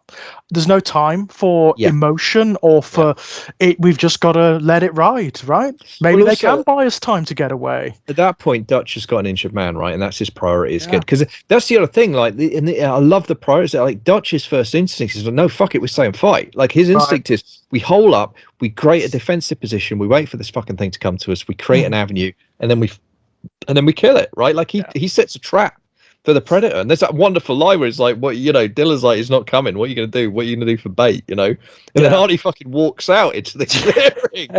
You can see, like, and Dylan's like, not like that, but too late. But that whole sequence is great. But then again, and this is the thing about that, the implied kind of military training, this group, as soon as Dutch has got an injured man, that's it. We're going to the chopper. We're getting this guy out of here. That's it. The whole mission changes. And from then on, you're right. He's completely ruthless. And you know, when Mac runs off, it's like, okay, he's gone. And then when Dutch says, I'm joining him, it's like, well, Billy, when Billy stops on the log across the waterfall, it's like he takes a moment, and then that's it. When he realizes he's not going to come, that's it. Yeah. I just love the fact as well that the film sets up this confrontation between Billy and the Predator, and doesn't even give it to you. You just hear him scream. Oh, that's wild, isn't it? It's the one. I think it's it might. I was trying to think. It might be the only death of the group that you don't see on camera, because this is a film that kind of relishes its bloody deaths. It really does. It really, and also, I mean, like, it sets up Billy for a big, he's one of the more defined characters of the team. You know, you do expect his confrontation. You almost get the impression that maybe he could hurt the Predator. He could do some damage to it, but no. No, and it's interesting but you're right that it's a fascinating decision to have that death happen off camera. It really is interesting. It is an interesting one, and it's strange because it almost mythologizes him a bit more. You know, it makes it folkloric almost. You know, it's very strange, isn't it? Well, and the setting on the log and that whole chat. I mean, it's almost like, you know, for me, there's almost like you know, there's echoes of Moria there, right? Right. You know, I mean, that's You Shall Not Pass, right? Yeah, there's a fantasy film element of it. It's very strange. It is odd, especially when you consider, like, maybe 30 seconds before we've literally seen like Mac's head explode like a I mean, that is such a delightfully gruesome fucking shot. The camera is underneath and behind his head, and the whole camera lens is just coated with red. I mean, it is brilliant because, like, oh fucking hell, man! You almost like expect there to be a showdown, you know, because you know, because of the emotional weight of it. It doesn't give it to you. It's like it's gutting. It's absolutely gutting because the Predator was ahead of him every fucking step. It was baiting them, wasn't it? It was baiting them. It knew that they could see it, you know, and that they were coming. It knew every moment. It's playing games the entire time, this thing. And then you get that incredible, the incredible send off with face off with Dylan, which we already talked about, right? And that amazing effect shot and the severed arm and all that. It's just wonderful. And also, I mean, I love the fact that it's only chance that Arnie discovers that he can blind the thing, right? That he can camouflage, right? The mud from the side, the riverbank, right? It's complete chance. It's a really lovely moment, and I've forgotten about. I love how it's literally like, because he's running away and then he slides down and then he ends up in the water and then he swims. And I love the fact that his face gets coated, because he literally he almost passes out. He just collapses, and you're just like, I'll buy that. Yeah, because it does. You need that, don't you? You need that, because there needs to be like a reason why he becomes coated in this shit that's plausible, that works. And it really does. It really does. And that's also the moment when he sees it for the first time, of course. And when we see it in full for the first time. Because it's the water that short circuits. Right. And by the way, I love that note about this creature's equipment, that he gets short circuited by water, because there's this implied thing with the Predators. It's like, they've clearly developed interstellar space travel, but it's also clear that in other ways they're actually not super advanced. Right, their technology is like a century ahead of ours, isn't it? It's not that far. And also there's this thing about this almost like Red Dwarf thing about them, where everything is patched together and it's not quite stable. You get the impression that they're workhorses, right? Everything's practical with the Predators. I don't think there's much in the way of ornamentation when it comes to their technology. No, I agree, but also, and that's right. But you also talk. I mean, you touched on it earlier, but like the rudimentary nature of that first aid kit, I think it's the big tell for me. It's like that, and like that, it's almost brutal. You know, like it's really, really basic. And I love that, and I love the fact that the comedian circuit kind of short circuits when it gets wet. I like that. It's why not? Very cool, isn't it? And also, I mean, like the Predator itself, design-wise, is amazing. It's one of those rare monsters from this era that, when it is revealed, when you actually do see it, pays off completely. And you're right, it's so rare. And again, funny enough, that's one of those things that's interesting where I wonder if that's coincidental or not. You know, the movies that I picked out as being the highlights of this era for me are ones where the payoff does land, like Terminator.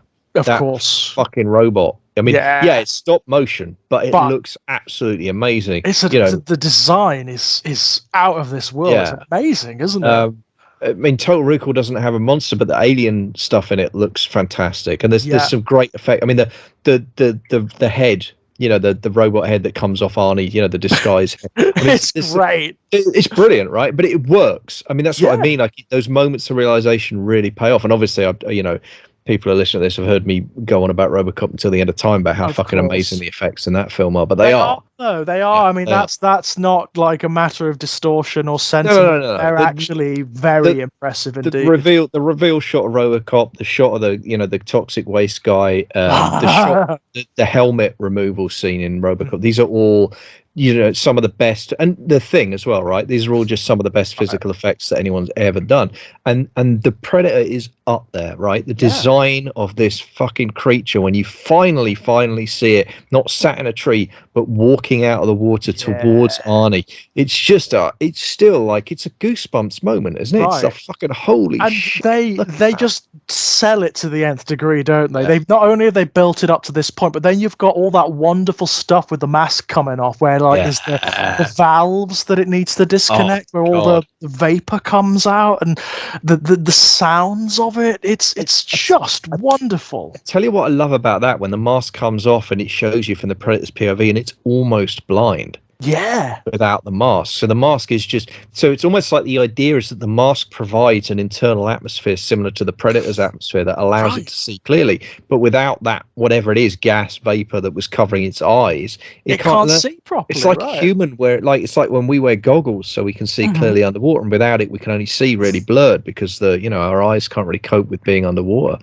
It's the same sort of thing. I love that. That's intelligent, actually. It's phenomenally clever, right? Yeah. It's phenomenally clever. Again, it's a redundant detail, doesn't need to be there, but it just lends it a certain something. But it does something else, because it gives you this whole information about, like, the Predator has decided this is a worthy enough foe that it's going to get rid of its gun. It's going to take off it's going to fight blind. Right, because it had him, didn't it? It's got him up against the tree. It could kill him easily. It's a sign. It's odd. It's a sign of, it feels like a sign of respect. Yeah. Or maybe it's not. Maybe it's the Predator testing itself. It's hard to say, isn't it? Because it's a contradictory entity. I mean, on the one hand, yes, it's this big badass thing, but it always hunts inferior prey, with its technology. Yeah. For the most part, it's playing games. Let's be fair. Most of the people that it kills, there's no sport in it at all. It just kills them from afar in its invisibility cloak, and that's it. They don't even know it's there half the time. Yeah. And even Arnie, it decides that he's worthy, but it fights him with with its blades and with its superior physicality. I mean, I think for me, the implication is that it's just going to enjoy it more. Yeah, I think that's it. I think that's it. It's self-glorification, right? Yeah, it is like a crystallization of big hunter ideology, isn't it? That's what they're like, right? It's all narcissism, it's all ego, and that's what the Predator kind of is. It's bragging rights. Yeah, look what I've bagged. No, absolutely, it is a big game hunter in a terrifying suit. There is also a moment in that sequence that I absolutely love where Arnie's it's when he set up that elaborate, and I love the fact he sets up an elaborate trap. I love the fact the Predator spots it, and I absolutely love the payoff of how it's the counterweight to the trap. Yes, that's just fucking great. I mean, that's legitimately just a brilliant fucking idea. I love it so much. It so is. You know what got me about that sequence this time? It's how expressive that bloody makeup is. Yeah. When it looks up and it sees the blade. Oh, and it actually puts its claw around, right? It actually holds the spikes. You can see in this thing's face that that it's not surprised. It can see that, right? The effects on the face are incredible. Yeah. No, they are. That mask work or whatever the hell it is. It's like there's latex, there's hydraulics, there's all sorts going on there. Yeah. Because it is one of the most expressive alien faces I've ever seen in cinema. Yeah. No, absolutely. It's fucking astonishing. And again, you have to remind yourself, 100% physical, no digital work here. They built that face and they made it work. And God knows how. It must have been so much work. Again, slightly old man, but the Predator's never looked as good as it does in Predator 1. No, certainly not Mask Off. Although interestingly, I think the mask in Prey, which I know we're going to be getting to. Yeah, absolutely. That is fucking fantastic. Insofar as the sequel, and there are lots of sequels to this film and spin-offs, but there are lots of them. The Predator in Prey is the most well-designed of all of them. I think it's astonishing. He looks incredible, that thing. Yeah, no, he does, and again the mask. I just love that. Made out of the bear skull. Yeah, it's lovely, isn't it? But the moment I wanted to highlight, because it does serve as a kind of link between the two films, which I think is fantastic. So there's the moment just before, so Arnie's summoned it, right? And I love that. I love the kind of primal kind of, it's almost like, that Tarzan yell.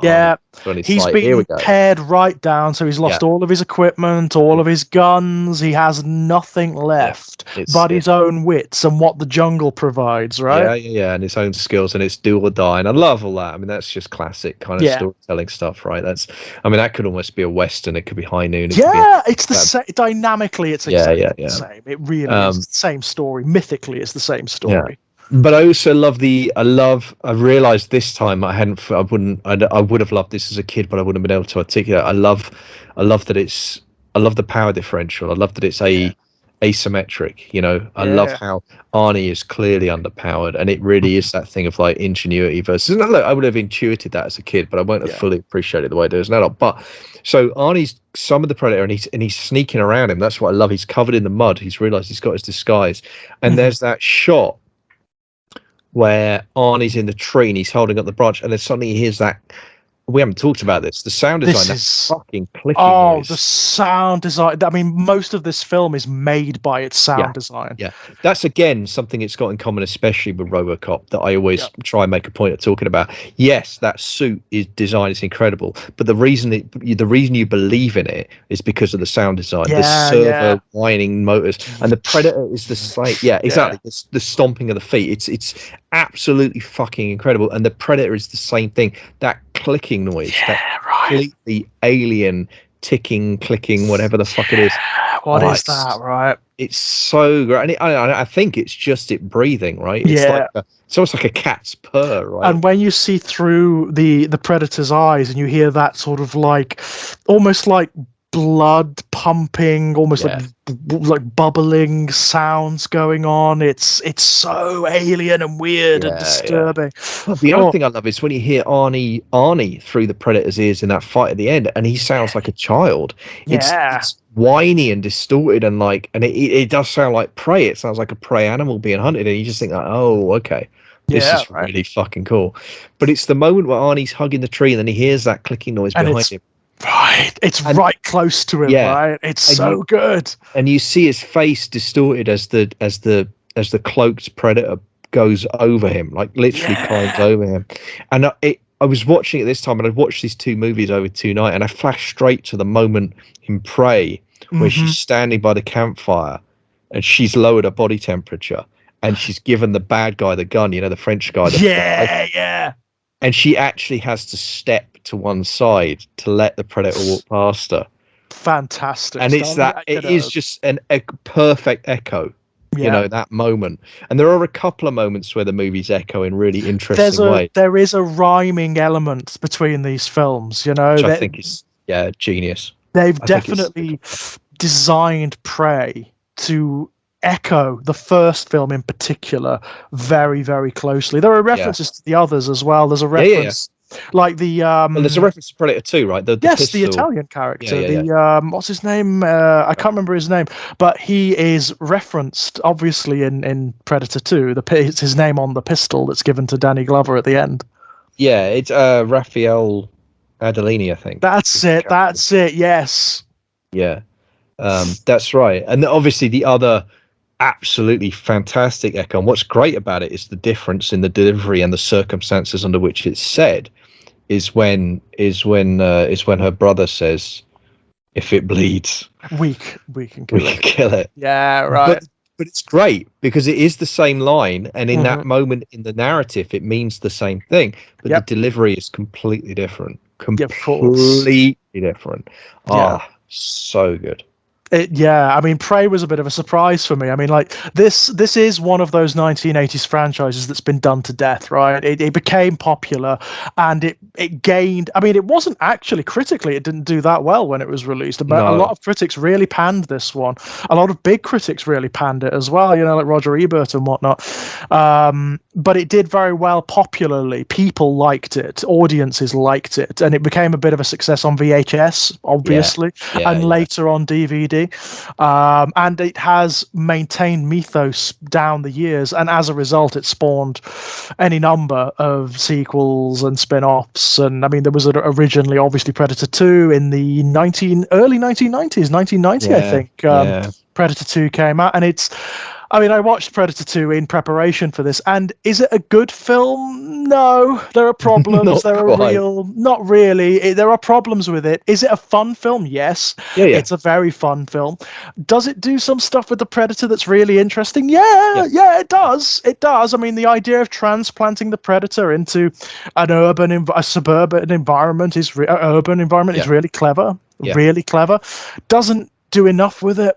No. You know, and since then there has been some real dreck. Let's just put it that way. There's been some just written by committee, decided by boardroom, edited by test audience. Bullshit. Well, in at least one case, like massive rewrites, almost day one reshoot and catastrophe. This franchise contains one of only three films in my entire cinema history that I've walked out of the cinema on. And that's Alien vs. Predator 2 Requiem. It's so bad. It's so bad. Well, that's interesting. I've never watched it through. That's the movie that finally defeated Challenge Kaylee. I don't know if you remember this, but Ginger Nuts are Horror Kaylee. I mentioned her earlier. She came on Robocop, and Kaylee, who's a great writer, but she was doing this series for Ginger Nuts. So it was like, make me watch the worst movie, and I will find something good to say about it.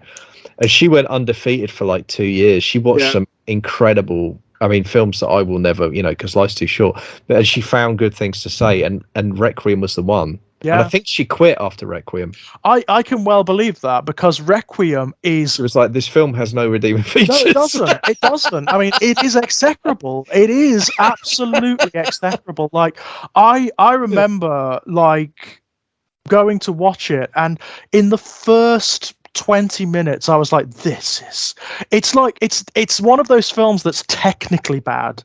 You know? Like, the direction is appalling. Yeah. It's the kind of direction that like you wouldn't expect from like a first year film student. It's so bad, you know. Mm-hmm. And I just couldn't hack it. I was like, no. I mean, I can handle bad cinema, but when it's objectively bad, it's not about like the content. It's not about the themes or anything like that. It is a bad film. It's like this is an insult to my arse that has to sit here growing carbuncles while this runs its runtime of 2.5 hours. I'm not sitting here watching this. One of only 3 that I've ever walked out of. I can handle bad cinema. But Requiem's kind of. Interestingly, I've never seen it. I have seen Alien vs. Predator, and I thought it was basically kind of fun trash. It's not a good film, but no, I mean, Alien vs. Predator is very guilty of what we were talking about earlier, where everything feels like it's conforming to a template. Yeah. And there's only a limited amount of things you can do within this purview, so we can't have too much of the gore. We can't show too much of the face huggers or of the chest bursters or of what the Predator does to its victims. It also has a very weird thing, which is a cute Predator. Right, yeah. The Predator at the end that fights with the alien queen with the human character is oddly cute. Yeah, that's probably best avoided as an approach. Work. It's got a face like a dog, you know? It's expressive in the way of a dog. And when it's like looking shocked and whatnot, it's like, oh, that's sweet. Yeah. That's kind of sweet. I don't really want to see that. And it did have a great tagline for the, whoever wins, we lose is a great movie tagline. It is. And the idea of combining franchises isn't bad. I mean, they did it in the comics throughout the 90s, right? There was a whole string of Dark Horse comics, right? There is and the comics aren't bad at all. You know, they're actually pretty good. It's an obvious thing to do. The ultimate predator, the ultimate prey animal, right? Yeah. And they did some interest. I mean, in the comics realms, they did some interesting stuff. I can't remember anything about it, but I'm pretty sure they did Batman versus Predator at one point. Yes, they did. They certainly did. I feel like they might have done Judge Dredd as well. I was going to say, isn't there a 2000 AD crossover? I think they did Judge Dredd versus Predator. I'm pretty sure. I think they did. Yeah, which is I haven't read that one. It's but slightly worrying that I think I own it and I can't remember anything about it, which is not a great indicator of the quality of that story. That's a shame, because like the Batman crossovers with Judge Dredd are hilarious. They're great fun. They're screamingly funny. Yeah, they're great. Enormous fun. But I would like to read the Predator one because I could see it working. You know, it could work. I could see it working, but it's ultimately plastic fantastic AVP. It's frictionless. Like everything feels like you clean, and everything feels like it's sanitized, and it just and I thought it was a bit cheap having the guy from Wayland come in and having that whole storyline, tying it in with the the bishop android. I was like, do we really? Fine. And also, like, is this mythology? I mean, that's the question I ask myself. Like, is this mythology I really care about? And the answer is no. For me, it doesn't. So again, it's weightless, right? It's like it's surface level exciting, but then there's no depth to it. It's only like, okay, well, that's just a bit of information I didn't have. It also commits that ultimate sin. It commits the Promethean sin. Ultimately, the Prometheus sin of explaining too much. I don't want to know about the Predator's background. I don't want to know about how they've been interacting with human culture and influencing the Incans and the Mayans and the Aztecs and whatnot, and how they helped them build their pyramids and bullshit like that, and how they cultivated warrior races amongst humanity so that they could come back and fight them later. I don't want to know. You know? No, and also it's not super plausible. And I think it's more interesting when they just turn up because they like fucking with us. I think that's fine. That's much more interesting. And also you get, all of this is implied in the previous films, right? Yeah. You don't need it spelled out. I mean, it's interesting. I was thinking my favorite moment in Predator 2 is actually, it's a really simple moment, but it's when the police are storming the building with the Predator in, and the Predator actually switches visual filters. Yes. It's such a simple moment. It goes from infrared to, and I think it ends up on ultraviolet. Yes. And I just thought, okay, that's cool. That's really it's learned, cool. Right? They've learned. Or this one's just got better kit than the other one, right? Like maybe this one's got more Predator bucks to buy shit with. Well, but it was that does make sense because it's part of the tribe, that one, isn't it? There's like other Predators around at that, whereas the one in Predator 1 is kind of isolated. It's on its own. Feels like a solo, Yeah, that does make sense. There are some cool moments in Predator 2, but for the most part, it's a very hokey 1980s. It's quite trashy, isn't it? As well, that's the thing. Because I find all the crime stuff, the kind of LA is this kind of impossible gang-ridden crime hellhole kind of thing. It's a bit like, I also find taking Danny Glover as this ultimate badass cop who bucks the rules and is responsible for demolishing half the drug crime in the city a little bit implausible. It's a tricky one too, isn't it? Because I like Danny Glover a lot. I like Danny Glover fine, and he's a lot of fun. Role for him. He's a lot of fun in this film. He really is, but he's not right. It's odd, isn't it? It's an odd choice. Yeah, you'd want someone ironically a bit more like Arnie. Yeah, well, that's it. I mean, look, and I applaud at that era. It was still relatively unusual to cast a black man in the lead role in an action movie, and I applaud them for doing that. That was a good decision. Yeah. Absolutely, it's just Danny Glover. I don't. It's a little bit of a tough sell with Danny Glover, I think. But especially because I think by that point he'd already been Sergeant Murtaugh in Lethal Weapon, so we'd already seen him with 2 weeks to retirement. Yes, it's a little bit tough to kind of. And I know they aged him up a little for Lethal Weapon. I know that was kind of part of the gag, but it's difficult because that's such an iconic performance. Right, and it you get, kind of sticks in your head, and it's in like Predator 2, you get this whole subplot where he is the lion that the Predator has chosen. And it's like, is he really? I mean, he's quite stacked, if I remember rightly, in 2. I mean, he did work out for the role. You know, like he's in good physical shape. He's not Arnie, but he's in good physical shape. Yeah, you know, yeah, he is. He really is. But it's Murtaugh. It's 2 weeks to time. It doesn't. I just can't get past. Again, one of the best scenes in it is the medical scene. I love that scene where the Predator's patching himself up after having his arm chopped off, and he's got slightly different medical kit. This one, he creates like a little campfire, and he crushes something into it that turns into this blue jelly that he smears all over his wounds, and it cauterizes them. And it's like that's fun. Yeah, I like that. That's fun. But no, Prey, I think, is definitely, it's a bit of a surprise. I put it on, and I was shocked by, it's so different from all the other things. I mean, I know we talked about how it echoes Predator, but it only does that in very particular ways. I mean, like, in terms of the way it's shot, its color palette, it is completely removed from the others.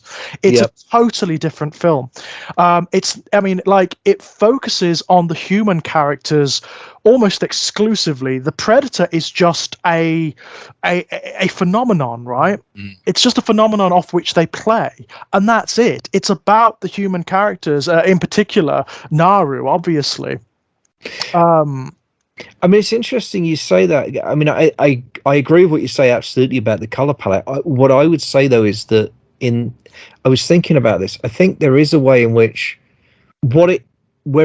I think the phrase we used before is that it echoes the original Predator movie, and I think that's right. And because it is its own beast, and there. I mean, I think there are things it does with storytelling that are better than the original Predator. And you were talking about one of them there. More complex story. The character arc of the lead is so much more involved and so much richer, and that's all to the good. But what I think it has in common, where it rhymes, but also what highlights that difference is that the environment is a character in both movies, but the environments are so different that tonally they feel very different as a result. But if you think about it, I mean, we didn't really talk about it with the Predator chat, but like, I think the jungle is a character in Predator. Oh, totally. I mean, like, you even get that line, the jungle came alive and took him, right? Right. That's kind of, this place is predatory, right? That's the nature of it. But because of the stark difference in environments between Predator and Prey, in Predator, most of the shots are really close focus, right? Yeah. You can't really do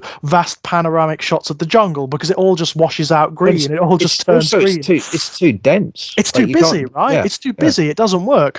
Whereas the setting of Prey, which is the plains, right? It's the forest, it's the prairie, it's vast panoramic colorful shots with open skies and rivers. I was really shocked by that. I don't know why, but going in, it being a Predator film, I just did not expect that.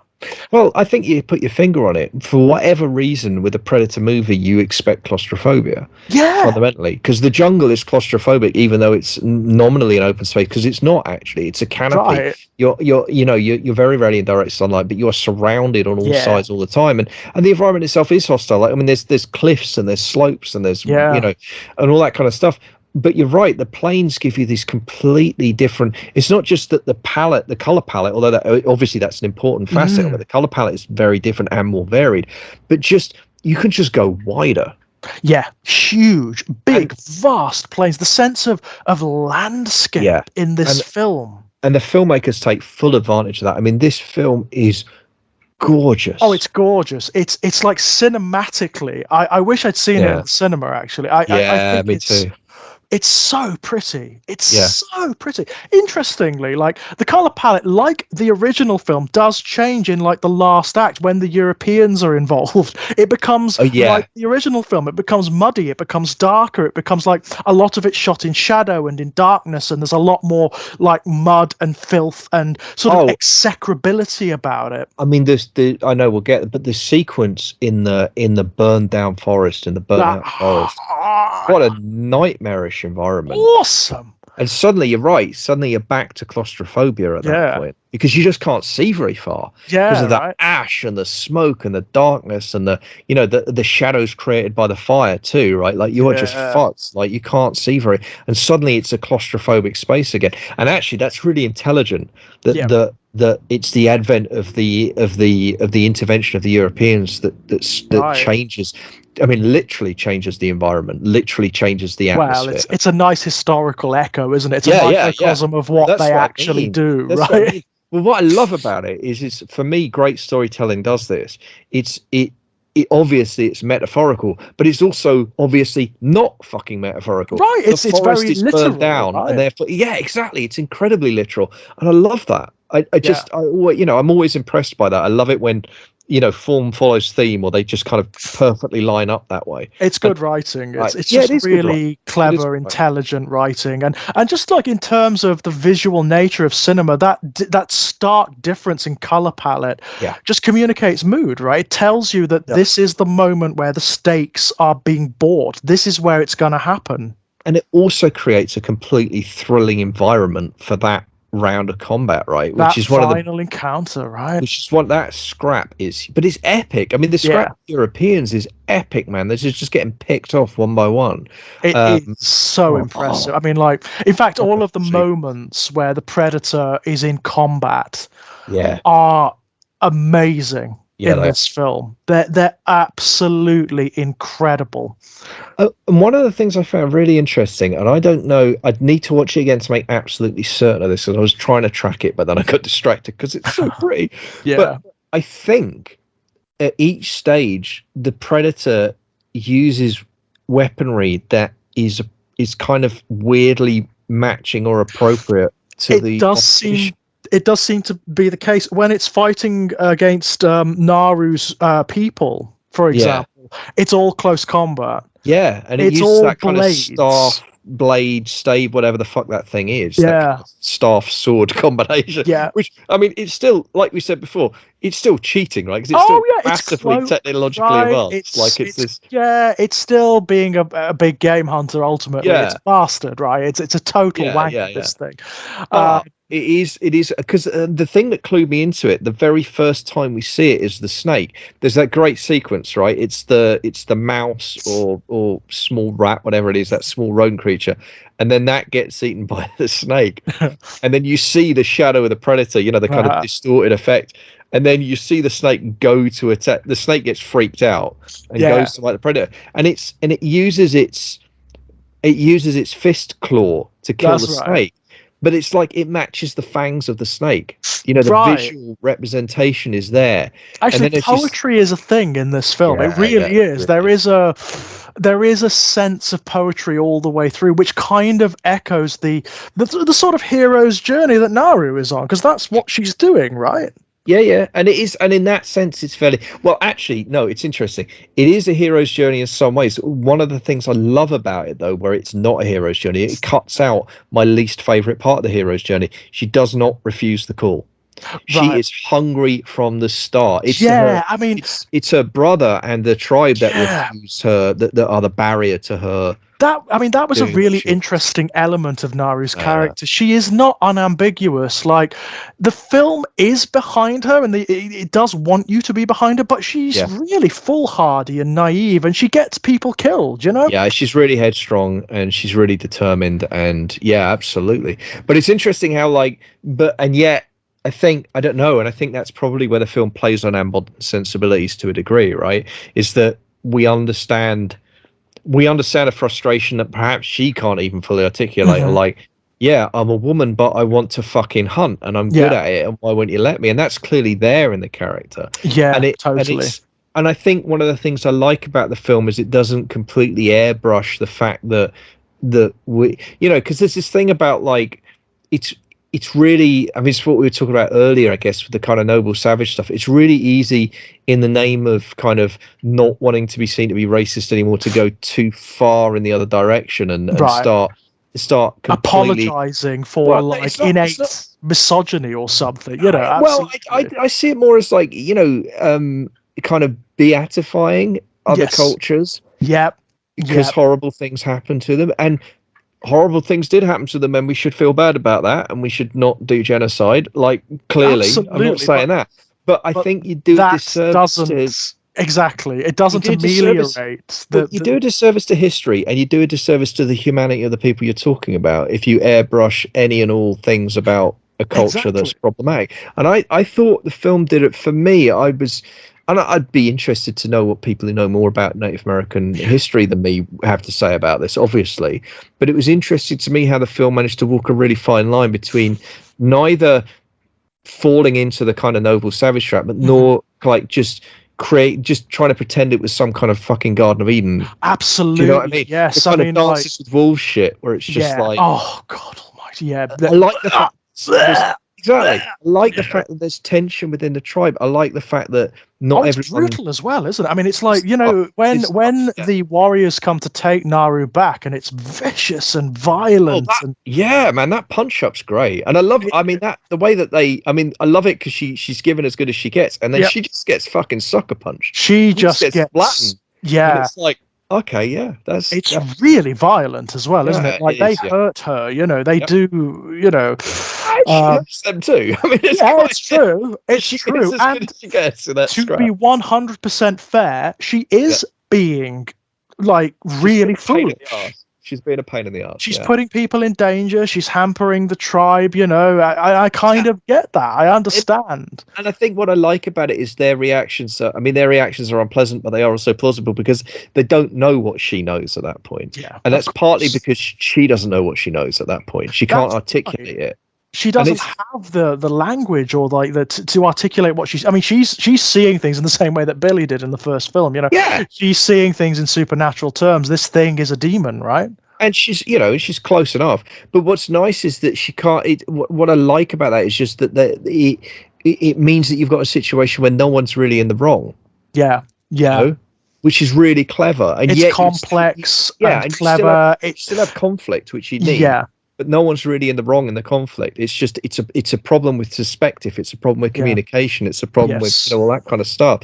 And it's not anyone's fault. It's not that she's inarticulate. It's that what's happening is outside of her experience, completely outside of her context. Right? She doesn't have the language, or even maybe even the internal language to describe to herself what's going on here. She's seen this thing materialize and rip a bear apart. Right.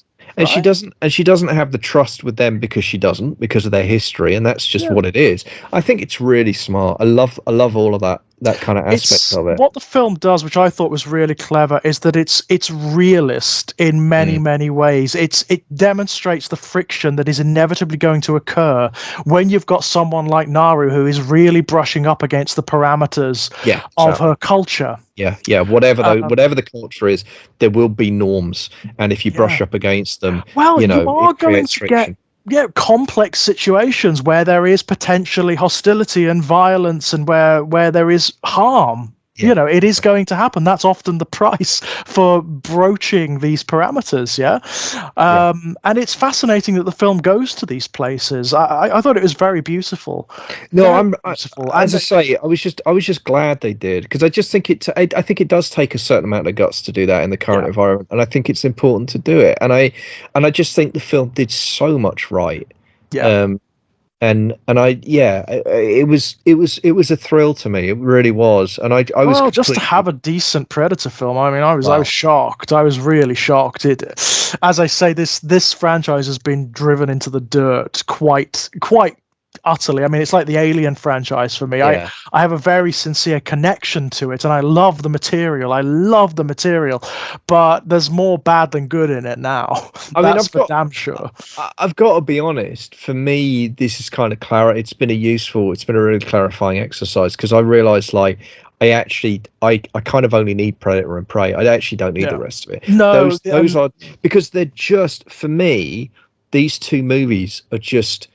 They're just head and shoulders. Yeah. Because what Prey manages to do, which I think is so fascinating, is it manages to pull off, I think, an almost impossible trick of I mean, it's effectively a remake. Yes. Really. And yet it does so many things differently. Yeah, it feels complementary. It feels like its own thing, and I think you've really got it. I think you've really got it there. I think you've hit it right on the head. This is not a Predator film as you would expect, as you would understand, given the history of that franchise. It's its own story that happens to occur in the universe where the Predators exist, right? Exactly. Yeah. And that makes it something very idiosyncratic. It makes it its own film that is fascinating and interesting, that has its own intrigues and themes and visual language going on, which is wonderful. It's refreshing. It makes it fascinatingly different. And it also makes, when the Predator does turn up, it makes it so, the framing of it in this environment and in this film makes it interesting again. It's not just a fucking Predator that does the fucking Predator things that we all fucking know now, as it is in Predators and in AVP and AVP Requiem.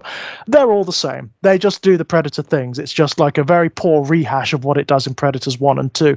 This thing is different because of its framing. Yeah, absolutely. But I also think it's that thing of like aliens, right? It's like, well, how are you going to do it? Well, you do more, right? You do more, and you do more, and do more. And I'm not, look, Aliens is fine. I'm not going to argue with anyone who loves Aliens, whatever. And I'm not saying it's not a good film, but I am saying like there's an inevitability there of scale. And what's so fascinating about this one for me is by stripping it right back to being like, no, fundamentally the Predator story is one alien, a small group of people, an isolated environment. And then the genius of saying, what about the late 1700s? Right, yeah. So let's throw it into this boiling pot, right? Let's throw it into this boiling pot of history where you are having genocide and invasions anyway, where, entire cultures are in tumult all over the shop. I mean, it's literally about to happen, right? I mean, that's what's so fascinating. The end of the movie is so incredibly bittersweet because the symbolism of her taking the head of the Predator back to her tribe, but then the final line being like, danger's coming, we have to move, you know?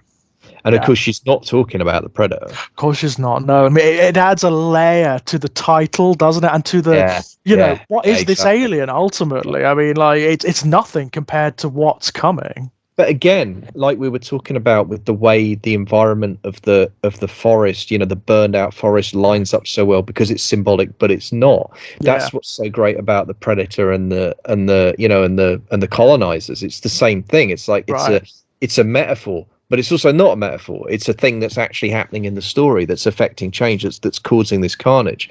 But at the same time, the theme just lines up bang on. Yeah, and again, it's just someone had a really smart moment. Whoever it was who came up with it just went like, "That's it. That's what you do. You drop it into." Right. I mean, it gives the Predator a certain thematic resonance, doesn't it? A certain depth that it arguably has lacked in pretty much all the other films, because even the really good films in the franchise are ultimately popcorn, right? They're fun. That's what they're designed to be. They're not really trying to say anything with their symbolism or anything like that. This one actually is. Yeah. And it's very clever as well. I mean, just on an aesthetic level, this is an older Predator, right? So this is a Predator from a slightly earlier time than the Predator we get in Predator 1, and you can see that. Yeah, you can see that in the mask. You can see that. I mean, that's the other thing, right? The moment where the 3 dots appear and you're like, oh, fuck. But then it's arrows rather than... Right, it's not the plasma blast, right.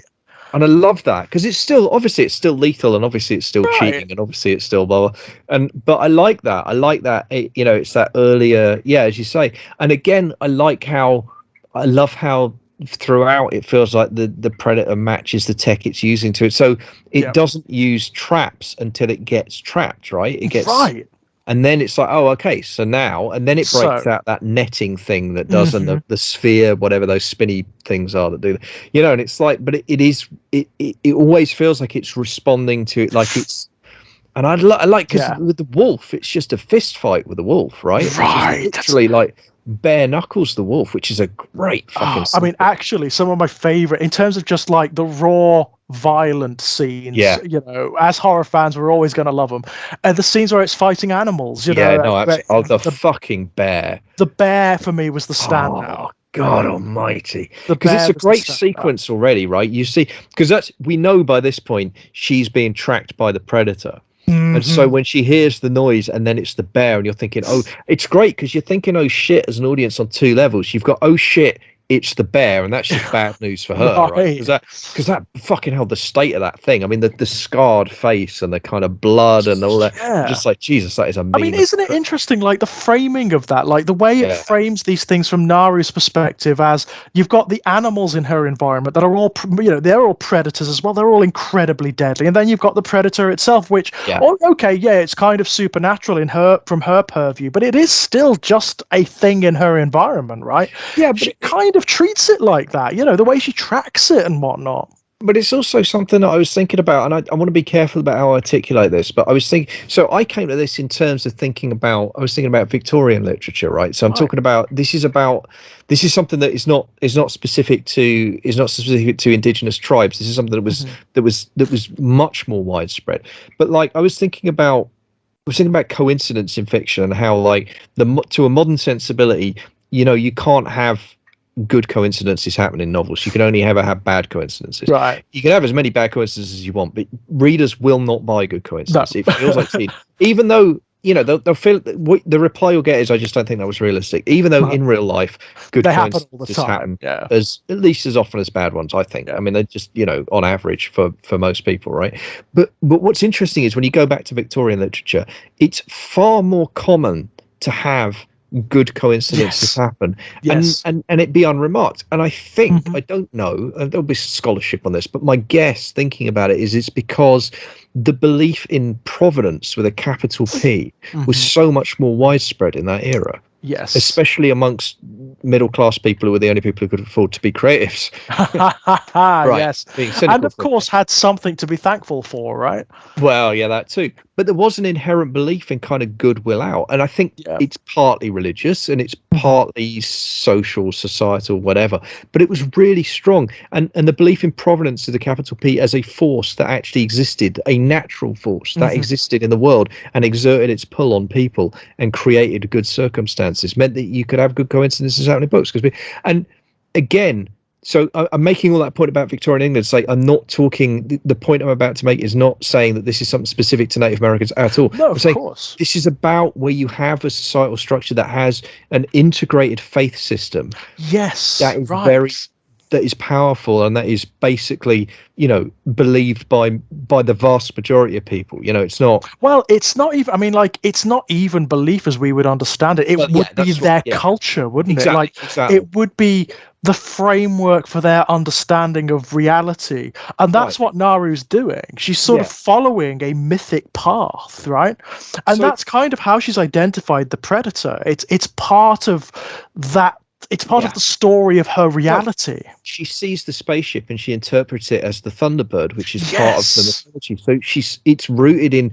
So for her, it's always rooted in something real. And what that means is, for her and her tribe, they don't have to go through the phase that the soldiers have to go through of this is impossible. It's reality. It's the reality they live. I mean, this is something that's very difficult to communicate to sort of postmodern humanity, isn't it? There was not a distinction between stories and reality for humanity for the vast majority of our history. Right. And it's really hard to get your head around, because it's something that, I mean, that, for good and ill, the 20th century kind of fractured so much of what we think of, and created a new, albeit fractured, but a new consensus that we're still kind of feeling our way through, really. A new zeitgeist of humanity, and which is problematic in so many ways. It's so complex. You cannot call it good or bad. It simply defeats those notions, as does this state of total immersion in oral mythology. I mean, the notion of mythology wouldn't even exist to someone like Naru and her tribe. It just wouldn't exist. Their stories, stories they would tell are reality. As we understand it, it's history, right? Yeah, exactly. And that's it. And I love all that. So I love how that influences her character, in the sense that she, like I said, it cuts out that step. Because one of the things, like, you'll have seen this as well, the internet bros are crying again. And, of course they are. They would have cried if the woman was the main character in anything. Yeah, they would have cried. So it's not even worth like dignifying the arseholes. We know they're insincere. We know that they are. We do, but I can't resist just demolishing the bullshit of their argument, because I just take petty pleasure in doing so. Yeah, which is fair. It's absolutely fair. I'm amongst friends, right? We can do this. But like, the argument is, so that the surface, the meme argument, right, is, heavily armed Marines can't defeat this thing, but I mean, insert your pejorative, woman can, from, with no technology. And it's like, yeah, but what you're completely ignoring, well, you're ignoring two things. One, intentionally, deliberately, the majority of those soldiers in that film, in the first movie, Predator, are utterly, completely out of their element. Right. They are in a hostile, they're already in a hostile, to them, alien environment. That I mean, Billy accepted maybe to a degree. He's got more kind of, but even for him, it's not, it's not his normal environment at all. Mm-hmm. So they don't have that sense of home. They don't have that sense of place, that sense of belonging, and that understanding of the land. I mean, she's part of a hunter-gatherer culture, fundamentally. There may have been some subsistence farming as well. Mm-hmm. It's almost all hunter-gatherer. And if you are a hunter-gatherer, you fucking know the land on which you walk. You have to, because that is, you live and die on your ability. Absolutely. I mean, she's a healer as well, so she needs to know even more intimately than most. She knows like what berries to use and what blossoms to use to heal, and which ones to use to poison as well, presumably. Absolutely, yeah. So that's the first advantage that she and her tribe have got over the soldiers. But the second is, as I've highlighted, and this is absolutely crucial for me, it's this: they don't have that psychological barrier of this can't be happening, this isn't real, and that will fuck you up, right? Yeah. Because in any kind of real life stress situation, you don't have to, everyone knows about fight or flight. There is a third response, and it's freeze. Yeah. And it is an evolved response, and there are times when it's a survival. I mean, the reason that freeze persists alongside fight or flight is, in any given situation, it can be a good enough survival strategy to get you through. It depends what the opposition is, right? Right. And again, bear in mind, when we talk about evolution, all you got to do is live long enough to breed, right? Right. And so I mean, it doesn't have to work forever. It's just got to work for long enough. And there is also that phenomena of when you're faced with something that completely defeats your preconceptions of reality, you break down.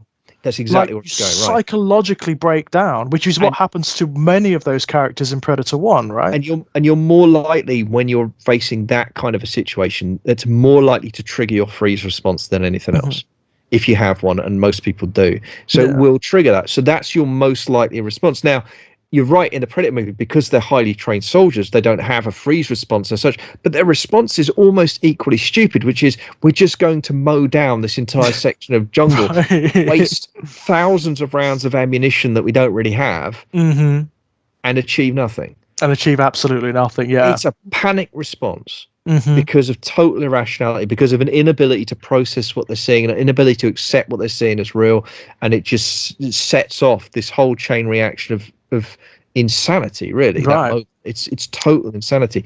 None of that here. Whereas Naru's world is already a demon-haunted world, right? Well, that's one way of putting it, yeah. It is. I mean, she exists in a reality of spirits and demons and gods and goddesses and principalities and all sorts of strange things, which are part of the land itself, right? Yep. So this other thing, it's as violent and predatory and threatening as it is just another part of that landscape. So yeah, there's that element. The other thing I found really interesting was the way the movie deliberately, and I think this is quite brave, was the way it juxtaposed her own quest to become a hunter and the ritual of the hunt.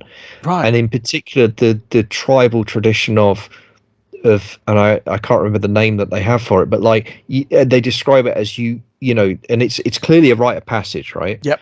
You have to hunt something that's hunting you. Mm-hmm. Now, obviously, knowing what kind of a movie it is, that sends a delicious shiver up the spine, because we know what's coming. We know what the confrontation is going to be, right? But think for a moment about living in a society where both that is an expectation, of a rite of passage motion that you have to hunt something new, and secondly, that you live in an environment that has enough hostile, dangerous creatures in it that's a realistic prospect for everyone's right. Because you think about all of the people who are hunters presumably have been through that rite of passage. Yep. That's a hell of a lot of lions and bears and then you start to think about, like, that is fundamentally, again, psychologically, that's a completely different world to live in. It's a completely different reality. The postmodern human being can't understand. We absolutely what that can't is. get our head around it. We pretend we can, and we're fascinated by it because we are distant from it, because we are alien from it. But we don't. We can't know it in our bones. We can't know it in our gut the way that you would if you live that life. Just understand the hostility of that landscape that they live in from day to day, right? It's survivalist nightmare. Yeah, that she, even at her young age, she would have seen all sorts. She would have seen people die. She would have seen like people like mauled by animals. She'd have seen people poisoned, dying from disease and starvation. All sorts of things. I love the scene with her and her mother where they're preparing the medicine, and it's a throwaway line, but like, War Chief's knee is getting worse, right?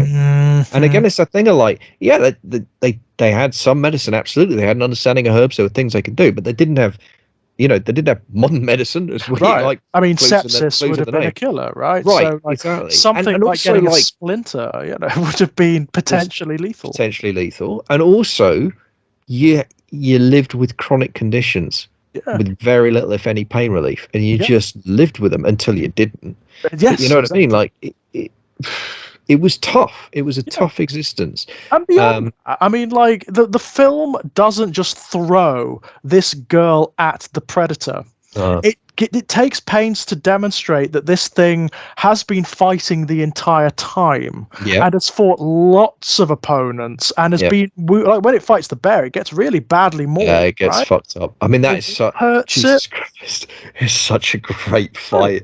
The wolf hurts it. The warriors hurt it quite badly at times. The Europeans hurt it. Yeah. So it is not at its best when she fights it. It's still a lethal creature, and it's still very impressive that she takes it down, right? And she uses her smarts, right? She doesn't use her physical. She doesn't do what Arnie does. I mean, I know Arnie uses his smarts as well, but ultimately he's going to take it down, isn't he? He's going to fight it. She doesn't do that. She uses her knowledge of the environment. She sets traps and so on and so forth. She uses what she knows to take it down. I mean, again, my favorite moment is when she uses the medicine to lower her body temperature. That's so clever. I love it. And then she sets up the guy with the rifle. Yes. Because she's worked out enough to know that it will see that as the threat. Right. It's vicious, isn't it? It's absolutely. I mean, it's so cruel and vicious, but it's like, oh, But I mean, had it coming. yeah, he did. He absolutely. Oh God, didn't they just? Absolutely, they had it coming. But you're right. She uses every advantage. But that's the other thing I like about it is, for me, that's what makes it a kind of. I mean, that's what makes it survival horror, right? But it's like she ruthlessly uses absolutely every advantage she's got, and every bit of knowledge she can exploit about herself, about medicine, about the environment, about the creature. This is the story, right? This is what the dude bros don't understand, or rather they pretend not to understand. This is how the mythological story that she's inhabiting plays out. Yeah. Right? Yeah, but also, actually, a commonality between the two movies is, for all that Arnie's a big tough guy and the big tough soldiers, it is ultimately brains that wins out in both movies. Absolutely it is. That's how everyone defeats the Predator, right? Yeah. The only one who faces it in one-to-one combat and wins is Danny Glover.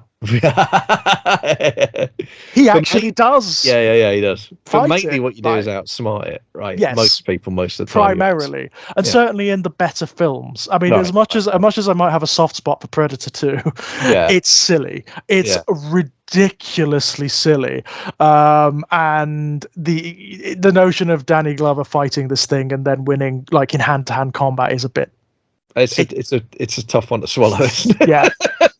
And of course, like, just in terms of the innate themes that are attached to the stories of this creature, using smarts to defeat it, makes way more sense. No, it absolutely does. And the thing is, I think for me as well with Prey, what I love is that it creates so many. Because the thing is, I mean, we were talking about it earlier. Like the Predator design itself is iconic. It's one of the reasons. Great. I mean, one of the reasons that movie is so successful is how long it plays out before you get to see it. But the second reason is when you see it, as you say, it delivers. The design is flawless. It's a lovely monster. I think one of the things I loved about Prey was the way it found a way to, I mean, weirdly update the image by aging it, actually. By regressing, as we mentioned earlier, the Predator himself is regressed, the weapons are less impressive, so is the mask design. The mask is awesome. The notion of using a skull as an innate part of the design, I think, is great. It lends it a different profile. It makes it look like a slightly different type of creature, and that works very well. I mean, to me, it was just slightly echoed the kind of Skull Crushers from Kong Skull Island, the kind of, just a slight echo of that, but also what I loved about it was it was embracing the Predator iconography, but it also was kind of building on it, commenting on it, creating its own version of it. And I love that. Throwing the Predator at a sort of Native American tribe really does have some thematic clashes anyway. It's a really clever thing to do. Because, of course, when you do see the Predator in the original Predator, it's an alien, but if you look at the nature of its design and costume, it's drawing influence from all sorts of tribal cultures, right? All sorts of tribal cultures. There's a little bit of sort of like African warrior in it. There's a little bit of Native American going on there. So it does work putting it into this situation. I mean, the film also opens up. I mean, I know I was bemoaning the fact that the original Predator became a franchise earlier, but it does open up a lot of interesting potentials, like insert Predator here, right? So what about a Predator against the Celts? The ancient Celtic warriors. I mean, God, it would probably have trouble against them, I could tell you. What about a Roman legion or something? That would be interesting, wouldn't it? The kind of, I mean, the one for me is just because I have a fascination with them anyway, but the Mongols, Geez, again, it would have trouble, wouldn't it? Yeah, that would be one where it would have trouble, like the steppe people. Yeah. Oh my God, wow. Talk about tough. I mean, those cats were something else, man. They were really and the day-to-day lives of those peoples, it's just incredible. Almost unimaginably harsh. Yeah. They were incredible. I mean, the other thing that the movie did, I think, very casually but realistically, just displayed the incredible skill.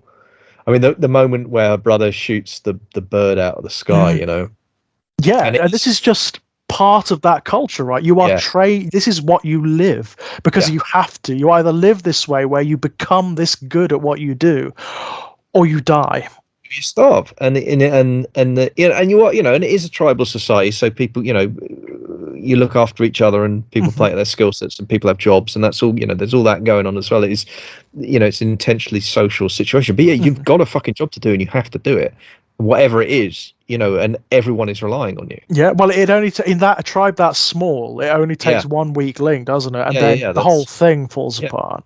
And I think it's just, I love all that. But I think for me, one of the things I loved about Prey that it did so well was by doing that echoing and by going back to like, what is the essence of a Predator story and then finding a new way to tell it. We got these new moments that felt to me as iconic as the original movie. Yeah. So for me, it's mainly imagery, but it is. I mean, we've talked a lot about the burnt out forest.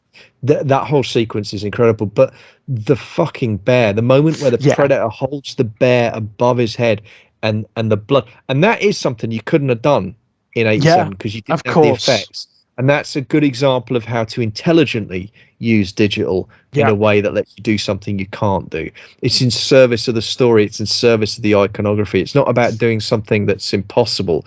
No. It's about creating the illusion of something real that isn't. right? Yes, and that informs the nature of the story, right? I mean, this is Naru seeing what this thing can do, what it can endure, But also seeing the shape of what it is. And that's the thing, when the blood runs down for the first time. That was fantastic. I loved that. Yeah. The blood taking on the shape of the predator. Revealing the shape of the predator. Awesome. And again, this is not subtle, right? This is the opposite of subtle, but fucking hell. I mean, it just looks great. It does look amazing, does it? It's a great horror image, but it's also a great, like tribal image as well. This is something, it's almost like a ritualistic image. Oh, it's fucking fantastic. It's so, I mean, it's a, you know, a baptism of blood that reveals the shape of the invisible monster. Right. And it's just so fucking good, man. And it's also good. I mean, it's bizarre, isn't it? Because it's Naru's moment, isn't it? That's when she sees it. That's when she kind of decides, right, this is mine, right? Well, and kind of, it's also interesting because it's Naru's second attempt. So I mean, one of the things we haven't talked about yet, the hunting of the lion, or the I mean, that's another thing I loved. It's the fact that, you know, it would have been so easy to Mary Sue this character, to make her like the most skilled of her tribe, but it just doesn't. I mean, she really fails, and fails hard. Yeah, she fucks that. Although I do like her brother's later confession. Yes, which is really powerful. Where he's like, no, actually, it was your plan. It was your. Not only was it your plan, you weakened it. Actually, I couldn't have taken that line out without you. Like, it was and I like that because it's kind of, you know, it was a team effort, really. Right. But also but also it's him. It's a redemption moment for him.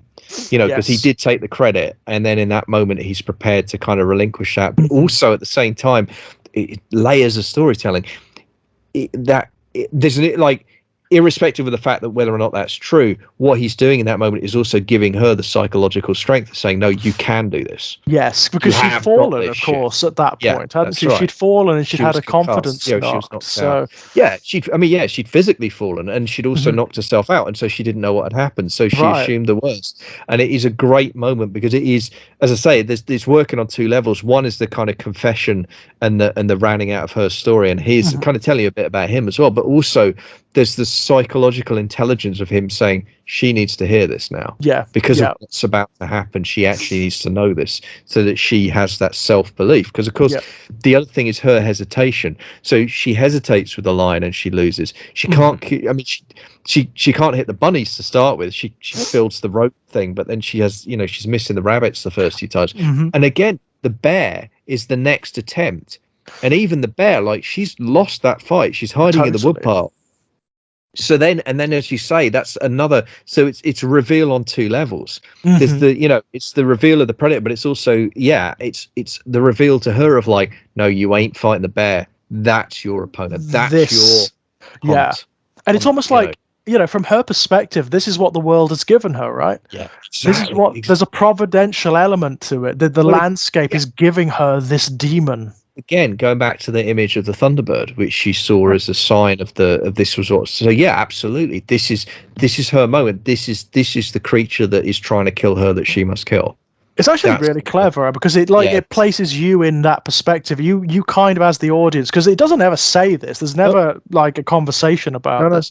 You have to understand that that's what she's seeing, and that's why she's so dogged in trailing this thing, right? But you do see it because the storytelling has made it clear that this is how the society works. It's laid it out for you, and the actors do the rest. You know, and she nails that moment. I mean, it's a fucking fantastic performance. It really is. I mean, without that central performance, it would have fallen apart because, of course, the vast majority of the early film is just the interactions of this tribe, right? The trials and tribulations of Naru in this tribe. That's what it is. And if you weren't invested in that, then nothing would have worked. Nothing would have worked. But no, the film is very well put together. No, it's superb. And there is so, as I say, the for me, it's those, as you know, as much as anything. I mean, there's a ton of things I love about it, but I really love how much of these iconic images keep coming back to me as I think about it. Like the moment where her brother, who's doing a version of that kind of counting coup thing, which was you know, it was I don't know how to describe it exactly, but it was a test of bravery, really. Yeah. Where and the idea was that, you know, you charge your opponent and literally just hit them with a stick to show contempt, and then get away before they hit you. as a sign of strength and power. But of course, you know, that turns into a very deadly game. But when her brother, you know, is doing a version of that really on horseback with the predator, but then when he leaps, and the image of the predator with the spear like right through it, you know, through the lower shoulder and sticking out the other side, that splash of green blood again in that smoky ash filled environment, it's just what an image. You know, there's some amazing imagery in this film actually. The overhead shot when she runs out of the woods into the cornfield, or there it is, the field of grass. And again, you were talking about, this is the difference between this movie and Predator. This is why it feels so different, even though in a ways it is a remake. It's taken advantage of that physical space, the environment as a character. That overhead shot, and she's running through the wheat, and you can't see the Predator at all. You're too far away, but you see the wheat moving. So fast. It's very clever. So I mean, it's a great example of how even something as simple as transplanting a familiar movie creature or entity into a new environment forces storytelling, right? It changes the nature of the story that you've got to tell. Yeah, and it makes the familiar new. You know, it's brilliant. It's absolutely fantastic. And then, I mean, other moments like the final confrontation, the moment where she's caught between the two rocks, and the blade is coming down towards her neck. The moment where she chops its fucking arm off. When it gets she baits it into stabbing the wrist blade through the tree, and then she just lops its fucking arm off. And again, the image of it standing there. Oh God, it's so great. It really is. And I love that. I love that it's kind of, because to me it's like, there's this thing I think as you get older, you know, I've talked about this so much because My Life in Horror kind of forced me to kind of work all this stuff out. But like, you know, the thing about it is there's an undeniable power to when you see something at a certain age. And it's not that kind of story's never been told before. It's you've never heard it. You've never seen it or heard it before, right? So it's new to you, and it imprints, doesn't it? I mean, especially if you see it at a very young age, it imprints very indelibly. Like Predator, I know I rewatched it for the purposes of, I didn't have to. No, it was an excuse for me. Yeah, absolutely. I mean, I did want to focus on the first 10 minutes because I've seen them a lot less than the rest of it. But absolutely, no, I know that movie beat for beat for beat. Likewise, word for word, scene for scene. I really do. I mean, you know, it is one of those things where when you've been away from it, certain things do slip, and you're kind of shocked by them all over again. But by and large, no, I can recreate that film in my head. But again, it's because I saw it when I was like 8. 10, something ridiculous like that. And of course, I bloody loved it. I mean, my brother and I just absolutely. Do you remember, like, there were toys of it? No, I don't remember. Yeah, there were Kenner toys. This was like, I mean, it's such a weird thing to think, but very often 18 certificate films back in the 1980s and 90s had toy lines because toy manufacturers just knew that kids were going to watch them and love them. So Robocop had a toy line, you know. Terminator had a toy line, Alien had a toy line, and Predator had a toy line. And I'm telling you, the Kenner Predator figures are amazing. I mean, the other thing, what's funny about that is what's interesting is kind of bringing it up to date. I mean, my kids, she's not seen a Predator movie yet. She's a bit young. She will be watching Prey with me at some point, and I can't wait. But it'll be a couple of years, but she knows what the Predator looks like because of Fortnite. Right, there's a skin, of course. Well, it turned up to earn the skin in Fortnite. You actually had to kill a predator in the game. That's very, very cool. Very cool. Yeah, they had like at that point on the island there was a cordoned off. It was like the idea was like it was a kind of ecological preservation, and it was a jungle environment, and they had like there were little predator references in there already. But they actually for a few weeks they dropped a predator in there, and it was cloaked as well. Like you had to deal with the fact it was cloaked, and they were a bastard to kill, as you can well imagine. Were. Jesus, I bet they were. But you get a predator skin, and the emote, the special emote for the predator skin is it takes the mask off and does the yell. You know, very nice. Just super cool. It is very nice. Cool. Did you ever play the Alien vs Predator games? No. Hang on. No, I did. I played the first one on the PC. Right, stunning game. Yeah, really, really. Where you can play from the perspective of either the Marine, the Predator, or the Alien. Or the Alien. Yeah, that's right. And playing as the Predator is the most fun thing because it's great. You feel like the Predator. Yeah. It's so good. You feel like the Predator. You can climb walls and trees. You've got every single toy that's in the films. Every single one of them. Yeah. You've got that blade from Predator 2 that's remote control that flies around. You've got the plasma cannon, and it's got like the triangular target that makes the same noise. So You've got the arm blades. You've got the different visual styles. I mean, oh my God. I've never played a game that makes you feel like a movie character so sincerely ever. Yeah. No, it's really fun, that. Because I remember really struggling with the aliens, because the aliens could run on the walls and the ceiling, and it just fucked me up. Like I got disoriented. Yeah, I could never do the fast alien too, weren't they? They were so fast. Yeah, the Marine I could do, although that was very difficult, obviously. Yeah, it was and tough. The Predator was easy mode. I mean, the Predator was just let's have fun. Let's see if we can skewer this Marine's head from miles away. That's what playing the Predator was. Although I do remember as the Alien, if you lined up the alien, like the view correctly, the jaws would come down and you could do the actually do the brilliant. Yeah, that was fun. I did also spend quite a bit of time recently playing Predator Hunting Ground, which is the PS4 game, which is I haven't played that one. Yeah, it's good fun. So it's very I don't think there's a lot of depth to it at all, but it's online multiplayer, and you can either play as, you're basically one of Dutch's gang, or you're the Predator. That sounds fun. Yeah, it's asymmetric, but you have a mission. You start. I mean, I've never played as the Predator. I've only played as the soldiers, but you start off with a briefing, and it's normally you got to raid this base, discover this intelligence. I mean, it's very similar to the mission in Predator, but what the mission briefing doesn't tell you is also there's a player out there who's a Predator whose mission is to kill you all, and so you start off, it feels PvE, right? You're shooting up these rebel bases, and you're setting charges, and you're blowing stuff up, or you're stealing intelligence or whatever you're doing, and then suddenly you hear they click click click click click. You're like, oh shit, and then the guy next to you just gets vaporized.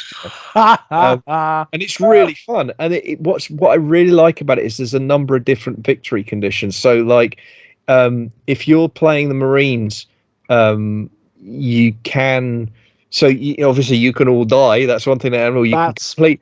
Yeah. You can complete your mission and escape, some of you, and that's good. But then you have this whole thing where, like, if you kill the Predator quickly enough, you can stop it setting off the self-destruct.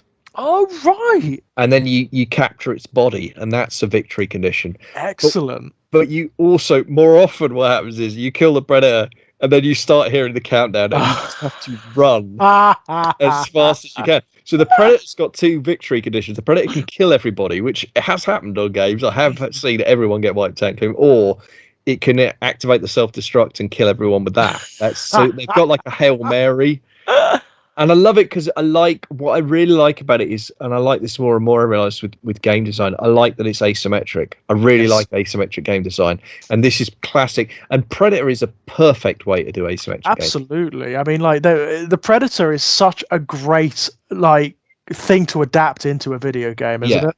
Yeah, because like if you're playing the Predator, it's 1 against 6, but you have all the toys. Right. Oh, so much fun. How many toys does this thing have? Yeah, and the freedom of movement, and because they hide in the trees and all this shit. Whereas if you're playing the Marines, it's there's one of them, there's 6 of you and all that, but obviously you're a squishy human. You are quite squishy. Brilliant.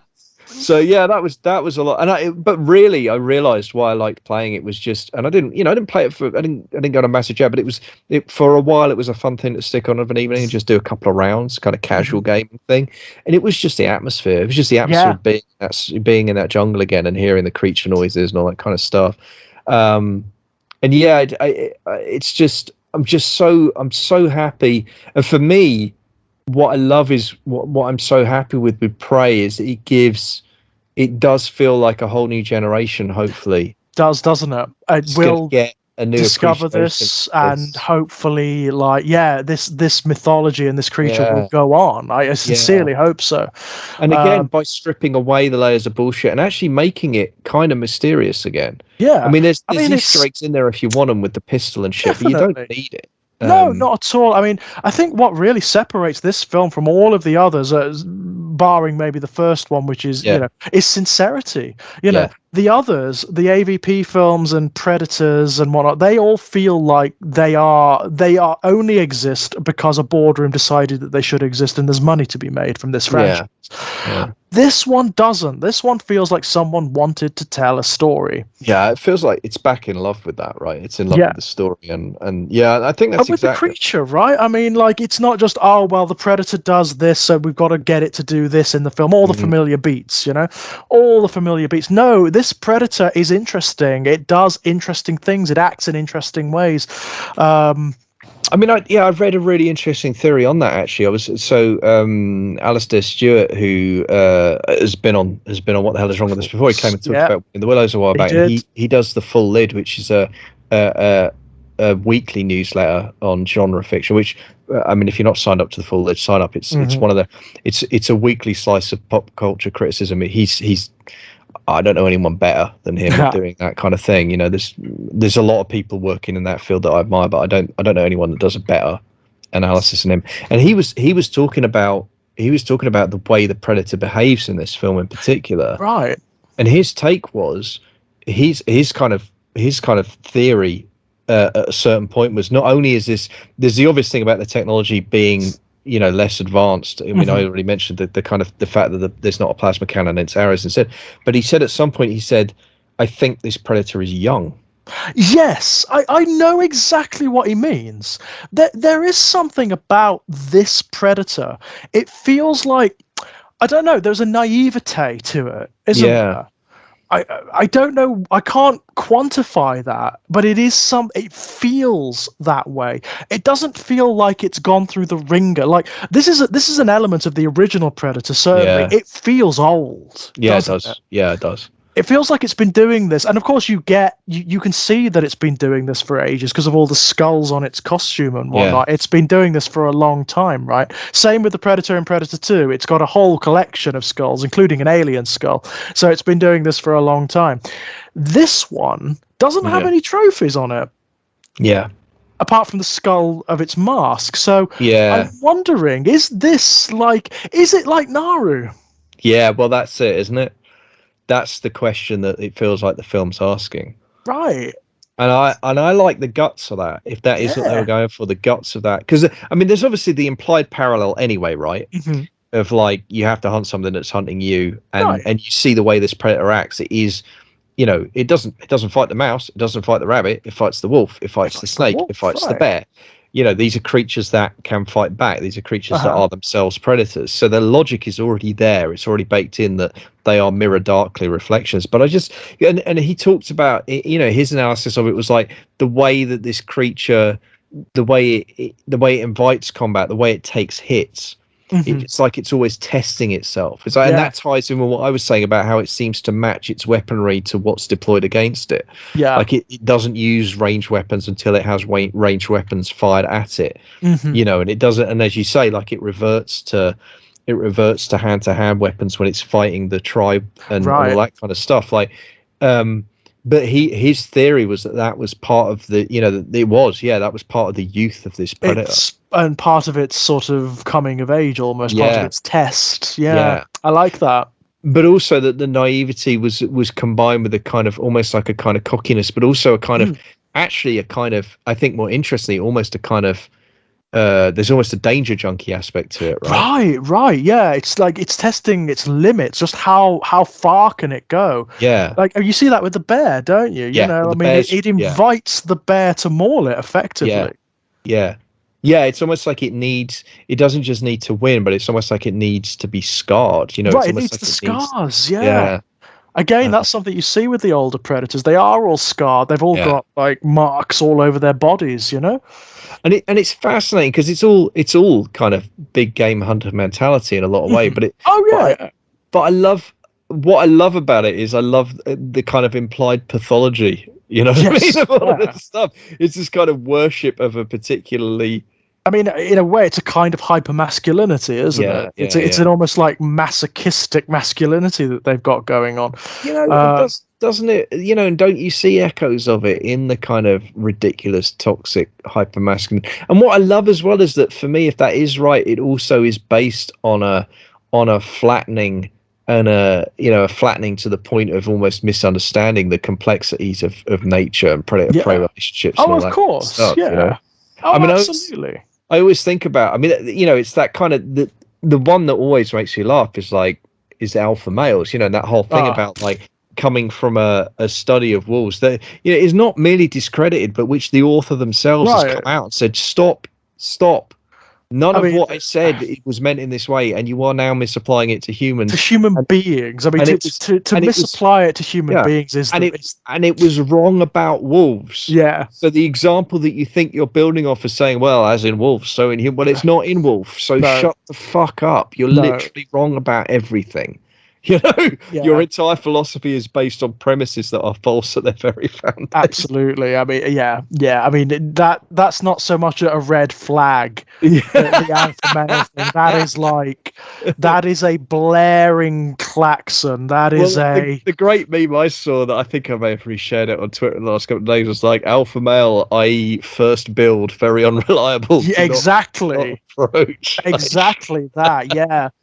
Anybody who needs that kind of like dick measuring, bizarre, like fluffing up of their identity doesn't have an identity. There's something really wrong with them. But again, and to hit this dead on, because we've kind of gestured at it while we were talking about other things. We just want to make sure we've got there before we wrap up. It's like at the same time the predator's doing that, it's also unambiguously, the predator represents the coming tidal wave of carnage that Europeans have you seen it kills the essential spirits of the land. It kills a wolf, it kills a snake, it kills a bear, the totemic animals, it's killing the gods of this land, right?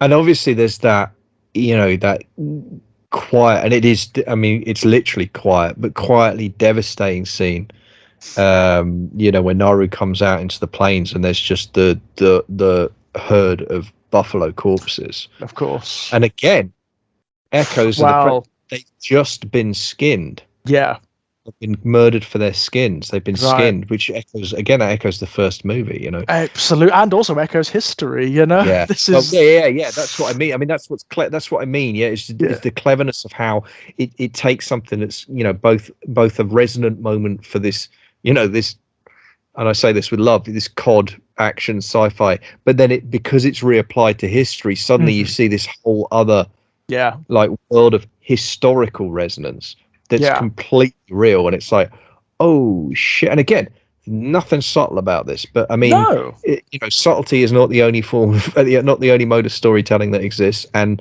for me, those kind of sledgehammer moments, I love it when a film, because I think there's a certain, well, you said it earlier, it's sincerity is rarely subtle, but I think having the balls to just show that, just go to that moment, just smack you in the face, and her reaction is so calm and so measured.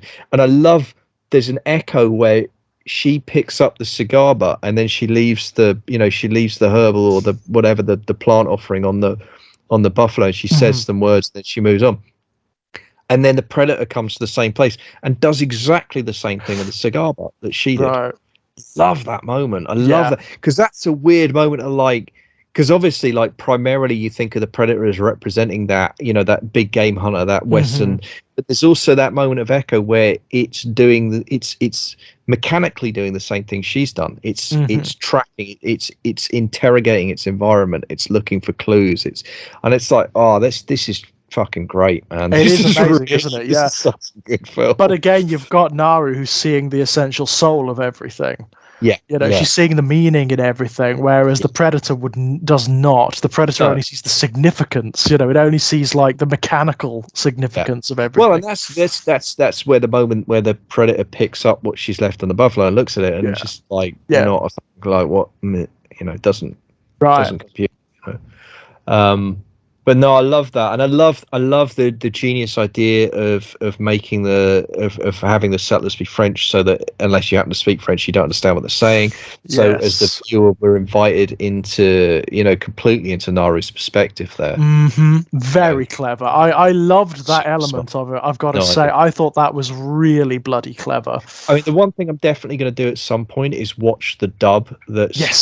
Because I would love to watch the entire movie and I think the dub without subtitles. I just want to experience that. Like I think the that textural nature of it. Yeah, totally. I really want to see if that makes it a substantially different experience. I mean, I'm sure it will, yeah. But also, I'll be interested. I mean, in a kind of, almost a kind of mercenary way.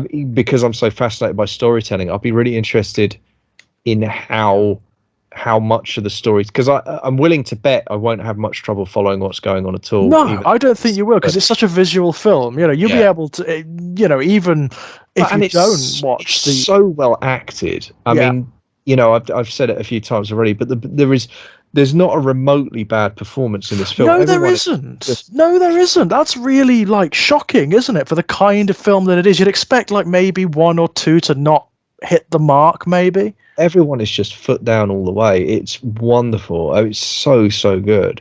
Yeah, I'm a little bit shocked by this film. I've got to admit, I'm a little bit blindsided by it. I'm just so happy. I'm just so happy, and it does give me hope, because there's a lot of, I mean, we've talked about it a fair bit, but we've talked about how there's this thing about, one of the things that concerns us about the current movement, so there's a long overdue correction that seems to be happening in the culture where people from all kinds of marginalized communities and backgrounds are getting a voice and are getting to, not, I was going to say getting to make art. That's what they've always made art, but their art is getting a wider audience. Yes, it's actually getting a platform now, which is nice. That's the word I was absolutely failing to get hold of. You're absolutely, and that's the important thing. And that is, and that is a brilliant thing. That is unambiguously, I'm so happy about that. At the same time that's happening, there is this, you described it, I can't think of a better way of putting it, this kind of, this, to my mind, slightly unfortunate new Puritanism thing. Yeah. Which comes, I think, from a good place of desire to be inclusive. Yes, it does. And to provide inclusive spaces and to challenge prejudice behavior. And those are all things we should do. But there's a thing, I mean, it's a baseline criticism. It's a fairly obvious, trivial observation, but it's mistaking artistic output for the artist. Yes, and it misapprehends as well the mechanisms by which progress occurs. You don't get progress by ignoring or pretending the realities of prejudice aren't the way they are and aren't the way they exist. You have to explore it. If you're going to do it in art, you've got to do it sincerely, and you've got to do it correctly. Otherwise, it lacks all impact. It lacks all verisimilitude, and people won't take it seriously. It won't have the revolutionary potential that you would want it to have, right? And again, to restate, if you want to experience or create art that doesn't do that and does other things, that's fine too. It's fine, yeah. Because we're not living in an era where there's, I mean, that's one of the few good things about the hellscape of the early 21st century, right? There are many avenues. There are many opportunities. There are many ways you can, and an infinite number of stories to be told. And you don't have enough time in a lifetime to experience them all. So, if that's not for you, that's fine. And if you prefer art that imagines kind of utopianism, I think there's value to that too. It's but it's not an either or. It's not an either. No, that's it. That's the crucial thing, point, isn't it? And I love, again, what I like about this film is that, as far as I can tell, and I'm not an expert on Native American culture or history, so if there are critiques around that kind of thing out there floating, I'd love to see them. But so far, from what I can gather from what I'm seeing from the coverage and from the little I do understand of that period, I'm so happy that they've made this film, and this film has been made, and it is neither patronizing nor airbrushing It's not cartoonish. It's no, not sort of it's not stereotyped or. And actually, I tell you what else it made me think of, by having a movie that is, I mean, it's not exclusively a Native American cast, but it is, it is predominantly, overwhelmingly, the cast is Native American. It's the same thing. I was reminded of our conversation all the way back about Exquisite Corpse.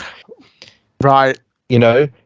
How do you solve the problem of the single gay character in your novel, or having to carry the weight of all gay people in the world ever, and being a symbolism of that, and therefore if they do anything remotely stereotypical or out of, then you're going to get, well, look, it's just another stereotypical blah blah blah blah blah. Oh, just make everybody gay, gay, and then suddenly you're back to people being able to be humans again. And it's the same thing here, right? Like, because this is not one Native American character, this is a tribe. And so you can portray different characteristics within that tribe. People have different approaches, and you have, there's that tension between various people, and there's all that stuff going on. You can portray all that because you're not expecting this one person to be an avatar for an entire culture, which is an absurd way. It's an absurd thing anyway, isn't it? But no, it definitely sidesteps that problem, doesn't it? Yeah, and by the same token, what I love is that the solution is more representation, not less, right? That's the solution, absolutely. Let's make this story about the experience of this people, right? Yeah, absolutely. The cultural and historical experience of this people, which is, it's a bloody rare thing certainly in horror fiction and horror cinema, I'd say a pretty rare thing in Hollywood, and I really, if this marks a kind of, a beginning of a new era, or at least, an inflection point, maybe, which creates a space for more of this kind of storytelling. That's really fucking exciting, right? Yeah, it so is, and it's gone down well, hasn't it? Oh, it's done great. It's done very, very well indeed. Most people I've seen really like this film. Yeah, and I mean, one of the things I really liked on a personal level was just seeing on Twitter, because Amber Midthunder, that's the actress who plays Norrie. She's on Twitter, but she's not very active actually. Right. Because I saw tweets coming. It's actually it might have been the first thing I saw from the movie, but she got Jesse Ventura tweeting at her saying, "Welcome to the Predator family." Brilliant. Yeah, and Bill Duke as well. Bill Duke, who played Mac, saying, brilliant film. Yeah, welcome to the tribe. Yeah, and it is. Nice. Yeah, it's lovely. It's lovely to see, just like these stars of the original movie coming out and just saying, and her response just being like, well, that's made my life, right. Wouldn't it just? That's lovely. And I really loved that. I thought that was really cool. And it is, that's the thing, because I watched these movies essentially back to back. I watched them over consecutive evenings over the last couple of days, and they are, as I say, I mean, I think Prey is a remake and a reinvention all at once. Yeah, it's paradoxically, by remaking the first movie, it's also the most original Predator movie since the original, and that's impressive. It is a sincere reboot of the entire franchise, isn't it? It just invests it with so much potential, and there will be another film. There's no doubt in my mind that there's already scrabblings to make another film. They'll be spitballing all kinds of stuff. But the other thing, actually, you say that. I mean, the other thing what's really clever about this as a reinvention, and it is a reboot, I guess, as well as a remake, is that it pulls off the impossible trick of that, where it does it without actually jettisoning any of the stuff that's gone in between. Right. Because what they've just done is say, okay, let's go back in time. Right, yeah. It doesn't, what references do exist to the previous films are very incidental, and they don't have any comment upon those films or the wider universe, right? Yeah. It's its own story. But that's the genius of it. By going back in time, they free themselves from the baggage of continuity and all of the other stuff for the future. Isn't that a wonderful thing in the present day? So smart, and a way to go, so they can just go back to like the raw essentials of what is this story? What is the story? This is a phenomenon that you see so often in an era where storytelling is so bedeviled by notions of canon and continuity and what's gone before. When these big established beloved franchises remove themselves from that, you get the better stories. So when Star Wars does it in like the series that are The Mandalorian, which is essentially it's a cowboy story in the Star Wars universe, right? Yeah, it's a Western. Works really well. It's one of the best Star Wars stories that I've seen practically forever, right? Well, I saw Tade Thompson, award-winning science fiction writer, who's recently returned to Twitter, which is a joy to me because I loved following on Twitter, and he left for completely rational, understandable reasons. He's back. I hope he stays back, but it's a joy. He tweeted out the other day. He said Mandalorian season 1 episode 1 is the best Star Wars movie since Return of the Jedi. I completely agree. I don't know. I might make a case for Rogue One, but it's pretty goddamn good. It's pretty goddamn good. Yeah. It does seem as though when this happens, when you've got a writer who says, you know what, we cannot belabor ourselves with canon or with sort of like what the fans actually want us to do. We need to tell our own story. That's when it works. And when it works. The history of this kind of franchise stuff is when you put the uber fans in charge, it always ends up as a car crash. I mean, that's the story of the Colin Bacon era of Doctor Who, right? Like, I mean, there were a lot of problems with the Colin Bacon era of Doctor Who. It's unfair to lay anyone. I mean, there was budget problems. There was politics behind the scenes. There's a lot of stuff going on. There was an awful lot of stuff going on there. But one of the problems was this bringing on the super fans as consultants to create these continuity-heavy programs. They just completely alienated a casual audience, Right, and it makes the storytelling too self-conscious and too wrapped up in trying to reference other stories, And the thing about Who in particular is because it's a kids show and a family show, because it's aimed at those two audiences. Like every single time you do a season of Who, let alone a regeneration, there's some kids who are watching. This is the first season they're going to see. It's their first encounter, and is that a tough balancing act to strike between a fan base that stretches back 50 years and someone who's it is. Yeah, of course. Tough gig. Be good. Be a good writer. That's it. But that is the job. Never mistake that is the fucking job. And if it's too tough, give it to somebody who knows how to do it. But Absolutely. And baseline, just tell good stories, right? Yeah, absolutely. Sometimes it is necessary to just, especially something like Doctor Who, which is already like it's huge. It's literally decades old. Hundreds of episodes, right? There are already multiple contradictions and paradoxes and problems, and this is just since the original reboot with Russell T Davies. There are hundreds of problems already. Sometimes you just got to forget it and just tell the story that works, right? Just tell the good story. Don't give a shit about what comes before, and if there are canon problems, they can get solved. Don't worry about it. Tell the good story, and that's all that really matters. I mean, Marvel is another really good example of this. Superhero comics in general are really good examples of this. The best examples, we've done it, the Batman comics. The best Batman comics, the very best ones, are the ones where the writers have a vision, they have an idea, and they don't give a shit about continuity or about canon. They just tell their version of Batman, and it works because it's their vision. And I think and with those especially, and you get that with the good franchise stuff. I think when it works well, when you get the right when you get the right fans, I guess, in, because I mean, look, all Doctor Who is fan fiction, and arguably has been since probably the Peter Davison era, right? That's if you think about it, like the Davison era is the first time we had people writing the show who grew up watching it. Exactly. So it's all going to be technically fan fiction. Exactly. From then on, it's all fan fiction. So let's not be snobs about this. Do you know what I mean? Like, absolutely. I mean, like, and then of course with Russell T, it's complete fan fiction, right? Oh my god. I'm so happy he's back.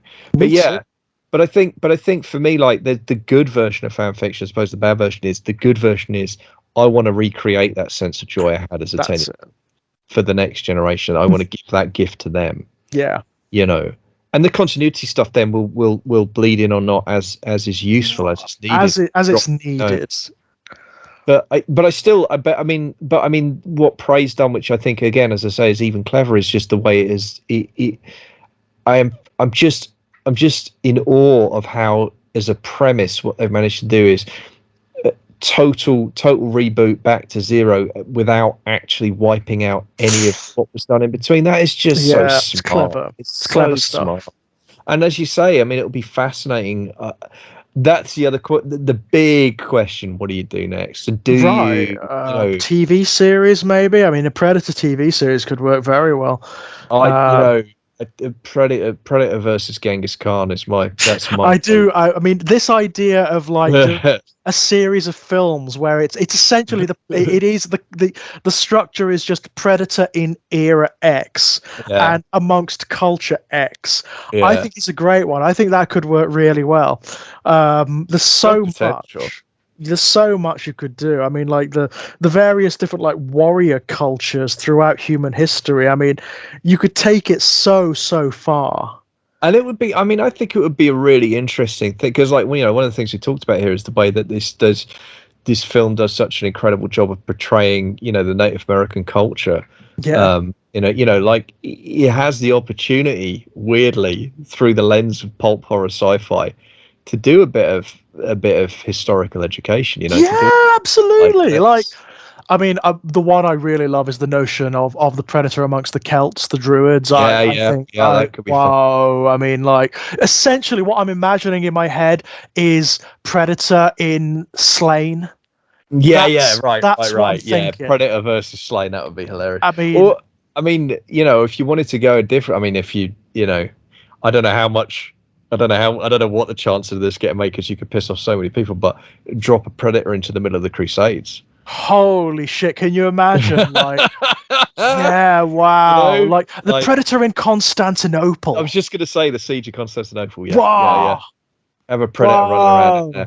Would anyone even notice? I mean, that's like that might be the commentary, right? So you could maybe like World War One, the trenches. Well, World War One, I was thinking about that, but I actually don't think. You see, the thing about World War One is like, if you drop the Predator in one of the trenches, it's gonna make sure. I mean, it's just gonna go through him like a knife through butter. Right. But if you drop it in no man's land, the Predator's got no chance at all, because the sheer volume of lead flying through the air. I mean, that would be quite. Right. It would be a really short movie. You know, the Predator drops down at World War One, lands in no man's land, lands on a mine, and is immediately like, evaporates. Yeah, nobody even notices. Nobody even notices, right?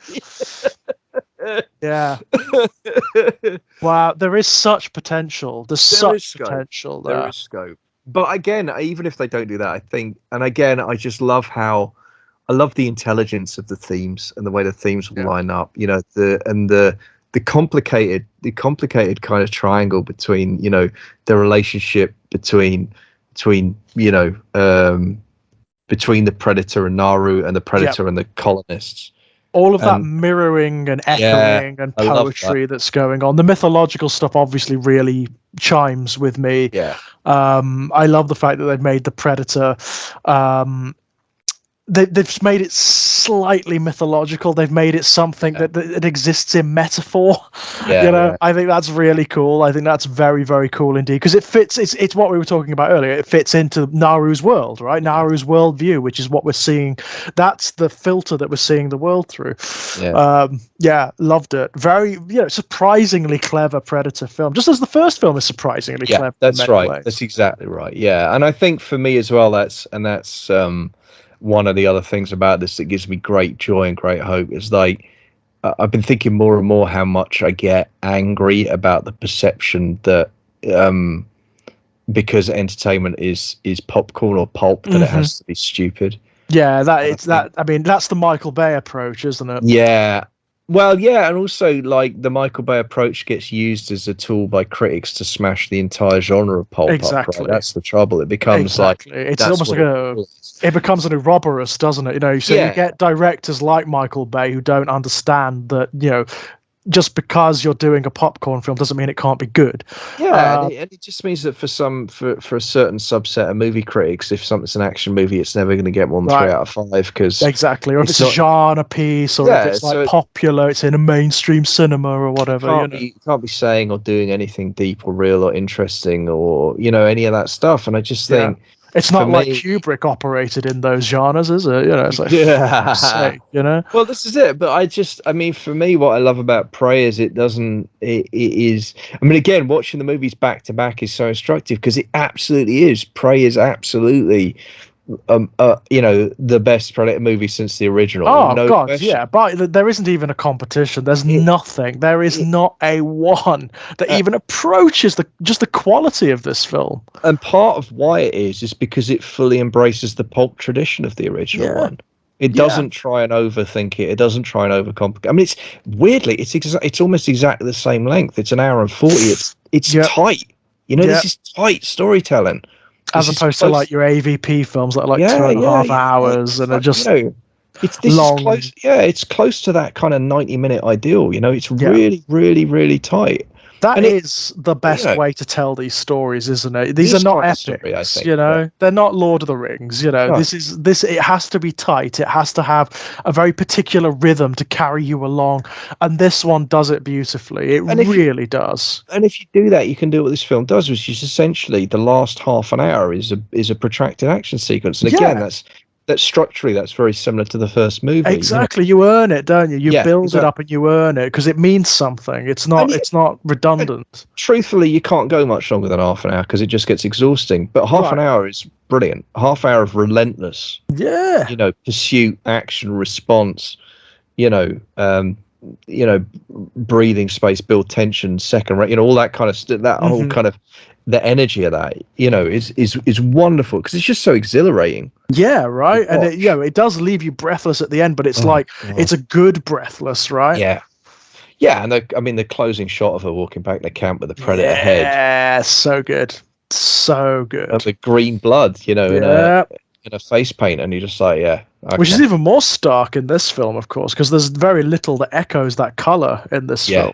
Well, yeah, right, exactly. It just leaps out. No, it's just fantastic, and it just, I think that's the thing for me. It's like, it's unapologetically pulp fiction. Yeah, and it's incredibly high quality. Yeah, and it's just I love that, and it's like much more of that, please. I'm so sick. I'm sick of lazy pulp, and I am sick of lazy criticisms of pulp, Yeah, totally. And sometimes I know that there is definitely like a swell of high art in genre fiction at the moment. There really is, like what would be considered literary, I suppose. And that's great. But there's also a bit of oversaturation of it. And sometimes you need the pulp, you need the leavening, don't you? Because it can get too much. It can get, and the problem with it is when you get a saturation of the literary, you get the pretensions to the literary, where you get films that want to have that patina but haven't actually got anything to say, and it's just vacuous and empty, right? Yeah, no, and that's just death at that point. That's death, yeah. And they're boring and empty, And I guess for me, it's like that's where my prejudices or preferences come out, because I do think I would, at that point, I'd rather be watching a mediocre pulp movie than a mediocre quote unquote literary one. Do you know what I mean? Because at least pulp's not boring. It might be mediocre and it might make you roll your eyes. But it's fun, right? But it's fun, exactly. And I was thinking as well that dichotomy is interesting because the pulp literary divide is one I'm perpetually fascinated by. But I was also thinking about an earlier conversation we had. The other divide I'm interested in is this one is the kind of hope cynicism or love cynicism, it might be. We were talking about in the context of Stranger Things and Sons of Anarchy, which we're going to go on to talk about. Oh God, yes. And how Sons is very cynical. And Stranger Things is it comes from a place of love and optimism, I guess, but certainly love, and how for us it's interesting that we're powerfully attracted to both modes of storytelling. It's an odd thing, isn't it? It's a strange dichotomy to have warring inside of you all the time. Yeah, but I think it's interesting, and it doesn't track directly to pulp literary at all. Literary work can be optimistic, or Absolutely, it can be cynical, and so can pulp. But I think it's interesting that, it's just interesting that we like both, and it's interesting that we and even though they feel kind of diametrically opposed, so I'm looking forward to that conversation as well. Yeah, that is going to be very, very interesting indeed. But I think, it's also the difficulty of cynicism itself. I mean, I enjoy that sometimes in fiction, as you say, but it always leaves me with a sense that maybe I shouldn't. Well, yeah, that's it. And why do we feel that? It's a challenge there, isn't there? Like, considering everything we said about our belief in the necessity of transgressive art, right? And yet we do have that kind of complicated reaction. And I think in closing, actually, the thing that occurred to me there is one of the differences tonally between Predator and Prey is, I would say that Predator actually is cynical and Prey isn't. Yeah, that's oddly true, isn't it? It is oddly true. There is a celebratory aspect to Prey. I know it ends on this very subtle downbeat, like a very subtle. It's so clever. Mm-hmm. It's so clever because it is absolutely hitting on two levels. And the power of that, the filmmakers knew exactly what they were doing. Yeah, it's the dichotomy between the personal, which is Naru's journey. And she's fulfilled what she needs to do. She's come to this state of identity that she sought all the way through, and then the historical context where the inevitability of the oncoming genocide, right? I mean, that's it, and it's actually started. These are the first shots, although they don't know it yet. The first shots of the genocide have just been fired. Yeah. And that's so powerful. It's such a one, because it is a celebration, but it's also a gut punch. And it's both at once. I found myself kind of both exhilarated and profoundly upset, at the same time. And it was like, this is good. This is good. Complex emotional reaction for a film of its type to evoke. Yeah, it's well, clever. And again, like, this is the thing. Like, fuck you, pulp can't be smart. Look at this shit. It's ridiculous. It's even. I mean, the dichotomy is very strange to me. Anyway, as I've mentioned before, it is an odd one to me. Yeah.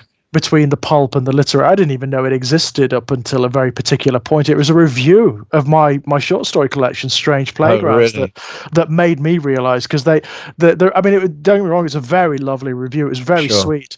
But they called it literary horror, and I was like, what the hell is that? But I imagine they don't know what to make of you, because I think you're one of the few writers, I would say, who is absolutely both. I mean, that's one of the things I love about your work. You are unapologetically, and I would say, like, at times, and I mean this as a compliment, at times you're like arch literary. I mean, you fucking go for it. But you're also like, you are like blood and guts pulp, man. You are like elbow deep. Come on. I mean, I created a metaphysics that's all blood and guts and pain. Yeah. I mean, come on, And I love that. I mean, the only other writer I could think of in the indie horror scene who operates in that mode in a similar sort of way as Jasper Bark. He's very good, because he's unapologetically pulp and splatterpunk. I mean, he goes for it, and he has a wicked sense of humor as well. But he can just shift modes on you, and he can write in an incredibly literary style. I have a lot of time for that. A lot of time. And I really respect that a lot. I think a lot of it comes from just not really approaching the work in that way. I know I certainly don't sit down and think, I'm going to write this a literary piece or a pulp piece. Or whatever. I just write what I write, and it turns out whatever way.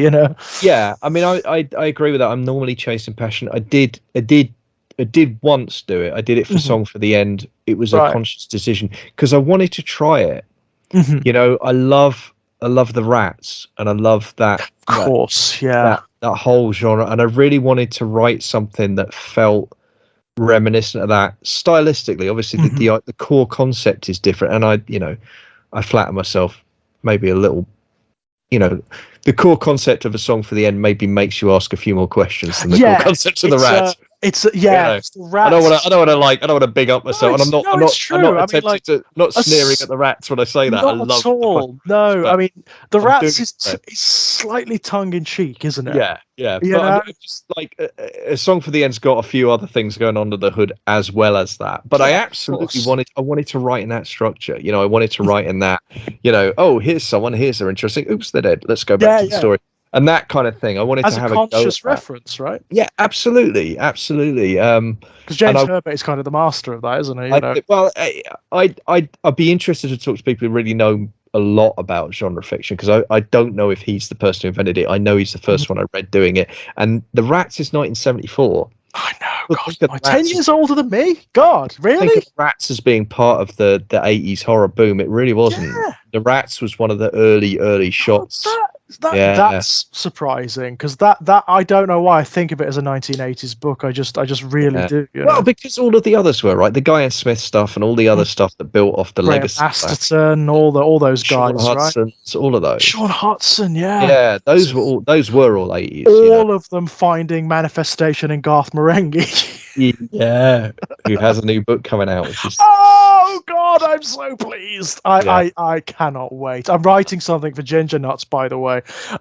Is a total retrospective on Garth Marenghi and Dark Place and whatnot, because I just couldn't resist. Well, that's good. That'll be a good on-ramp, because I think Jim's secured a review copy, so that'll be I can't but I've got to buy it immediately, because that's a pre-order right there. I mean, I hope it like fulfills, because it's the way Dark Place sets up Garth Marenghi. It's got to be like badly written, hasn't it? It's got to be cleverly written, Yeah. Well, I mean, the classic Garth Marenghi line is, "I'm one of the few writers who's written what he's read." And I just fucking love that. Because I do get it every now and then, because, I'll go off on one about pulp every now and then on Twitter or whatever. And there was at least one point where I think I was making some kind of argument about, I keep saying it's not subtle. There's a thing about, like, I may have said something as blunt as subtlety is underrated, or, a lack of subtlety is not a lack of skill, or something like that. Right. And someone actually did. I took it as a kindly response. I don't think they're having a go, but they reposted that screenshot of Garth Marenghi saying, "I know writers who use subtext, and they're all cowards." Which is just like, that may be one of the greatest sentences in the English language, right? That is just like, it's so funny. I mean, like, fucking great. It's so funny. I mean, I rewatched it just recently for this thing that I'm writing, and it is one of the best comedies I've ever seen. Like, the satire is. It's the little things as well. It's the little things. It's so fucking funny. I mean, like, Matt Holness knows of which he satirizes as well. He's a horror buff. Yeah, no, absolutely. You can tell, because there are little things that only people immersed in horror would know. Like, the look is a bit Sean Hudson. It's a little bit. Yeah. It's a little bit. James Herbert. The way he speaks is a little bit Clive Barker sometimes. Yeah, just a touch. Yeah, it's brilliant. It's utterly brilliant. I mean, I tell you what it reminds me of, although it didn't happen the same way, but it reminds me of that thing of, like, when the Spinal Tap movie came out, and lots of people laughed, but there were also, like, a bunch of musicians got really angry because they thought it was about them, and like, it wasn't.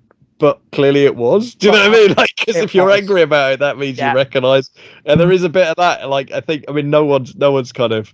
I think writers are smart enough to, like, not get angry about Garth Marenghi, because they don't want to, like, break cover. This is like South Park, isn't it? You don't react. No, exactly. You do not. If you react, you are digging your own grave. Satire will just swell and swell and swell and maybe consume you. No, the trick is just laughing. It's like the Midnight Society, right? Just enjoy it. Enjoy it. It's fun. Laugh along with it. Yeah. But I mean, there are elements of Garth Marenghi that I think anyone who writes, certainly in horror, will see themselves in it. They'll see their own pretensions and whatnot in it. Yeah. Yeah. No, I definitely look. I mean, I what I like about. I mean, this is the guy who's like, I'll go to the mat for pulp as a legitimate form alongside other legitimate forms. I'm not trying to say it's supreme. I just, but it belongs at the table, and we shouldn't be ashamed. Of course. Well, of course it does. I mean. But Garth Marenghi is a fucking, it's a useful touch point of like, okay, but there are problems with pulp, or there can be, like there are pitfalls to this thing you love, like anything, like any form.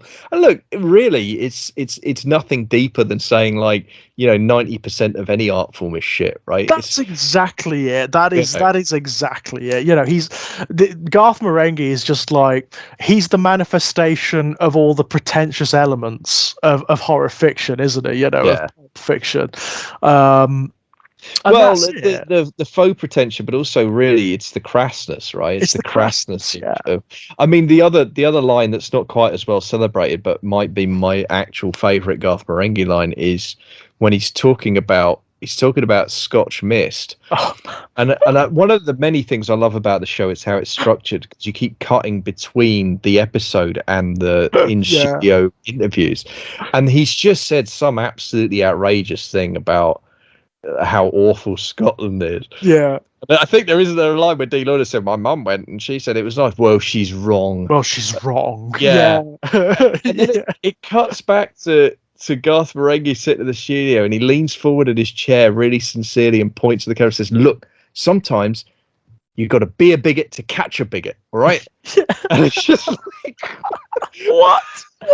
What are you talking about? Yeah, it's brilliant. It's just like, that is just perfection. Yeah. It's like, and it's like basically like, you back me into a corner. I've got to say something. Yeah, and maintain the mythos at the same time, right? Be a bigot to catch a bigot. Oh, so brilliant. The sheer pretension of the guy is amazing. I just love it. I love it to bits. No, I mean, it does make me howl. It really does. But it's the little things, it's the subtleties of that show. I can't get over the molecular detail of it. That's so great. But the other thing is, like, in addition to what it does about pulp, right? It's that thing about, it's also about the kind of, like the really like in each other's pockets nature of like low budget TV. I mean, it's actually a real commentary on that as well. Yeah, of course. And the kind of petty jealousies and seething resentments. Oh, I love that. I love that. Like the suggestion of backstory you get from the interviews where they're not quite happy with one another. Yeah. Well, that's the extra layer, right? Of like, because they're all coming back to it 10 years later or whatever it is, So there's that whole other layer of and I just, oh god, it's great because it's such. I love Matt Berry's character. Like the actor Todd Rivers when he says something like, I'd play anything. I'd play a Nazi. I don't think I'd kiss a man. Not even for the big Oh my god, it's brilliant. It is stunningly brilliant. Yeah, no, it's absolutely perfect. Oh, well, I think that might be another podcast. Maybe, I don't know. Like, God, I'd happily do a Dark Place retrospective. But I think, shall we wrap it up, Kit? Yeah, I think we've really, that was fantastic, absolutely fantastic. I'm kind of surprised we haven't done Predator before, to be honest. It was an interesting one. I was thinking about that because I realized watching the movie, I had that kind of why didn't I My Life in Horror this movie? I could have done. Right. I saw it enough times at the right age. I don't think I've written about it either. That's really weird to me because it is an important film to me, And I had it. It's funny. When I was talking with Justin back when I was starting watching Robocop. He actually, he said, "Man, if I was going to do that, it would be watching Predator." Yeah. Oh wow. Yeah. I was like, I could sit and watch Predator every month quite happily. Yeah, me too. Quite happily. Yeah. It's one of those kind of, movies. Mm-hmm. But everyone out there who hasn't seen Prey, I would highly, highly recommend. It's a stunning film. Really is beautiful. But before we go, Kit, have you got anything you'd like to pimp out? I don't think anything. I don't think anything new in particular. So it's just the usual kind of highlights, really. So, Ginger Nuts and Horror, My Life in Horror for my non-fiction essays. I've written all but the last 3 now. I have 3 more essays to write before that series comes to an end. So go and check those out. I think there's a new post dropping on the 30th of August. So before or after you're hearing this, depending on when it goes out, but soon. And that's covering. I'm be interested to see the response I get, because I'm writing about the Insane Clown Posse's Great Malenko album, one of the most universally reviled hip hop albums in human history. And I make the case that it's actually better than Kid Rock. So that'll be fun. It is definitely better than Kid Rock.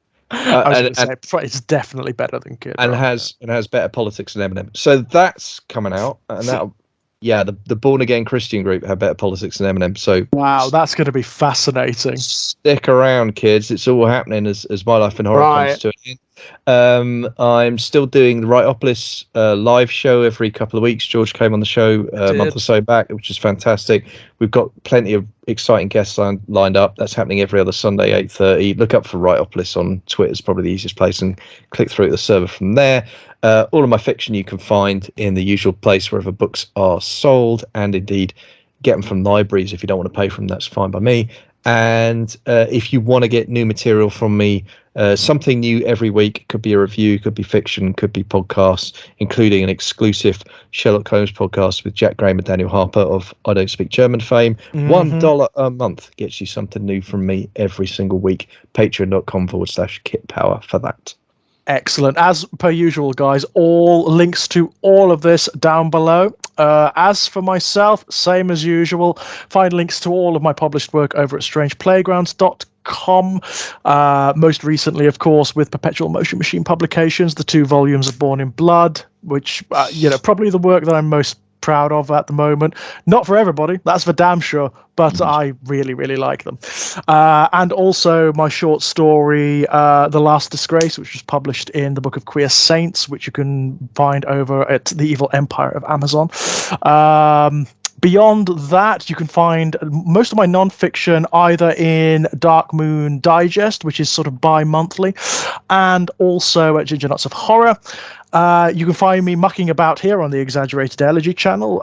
Let's plays, videos like this, general chats about all sorts, games workshop stuff, just whatever I fancy doing, really. And if you fancy chatting, you can come and chat to me over on Twitter at Enigmatic Elegy. And I think that's it for me as well. Kit, thank you. As per usual, absolutely brilliant. Really fun chatting to you, man. Absolutely. No, me too. I'm really glad we got to, and it's nice on this because it was kind of an audible, wasn't it? When Prey came out, we just kind of went, oh, hey, let's have, so yeah, Yeah, I mean, it was almost like a case of, right, let's shunt everything else to the back, because this has got to be done, right? This has to be done. And thank you guys. Thank you for listening along with us. Until the next time, bye-bye. Bye.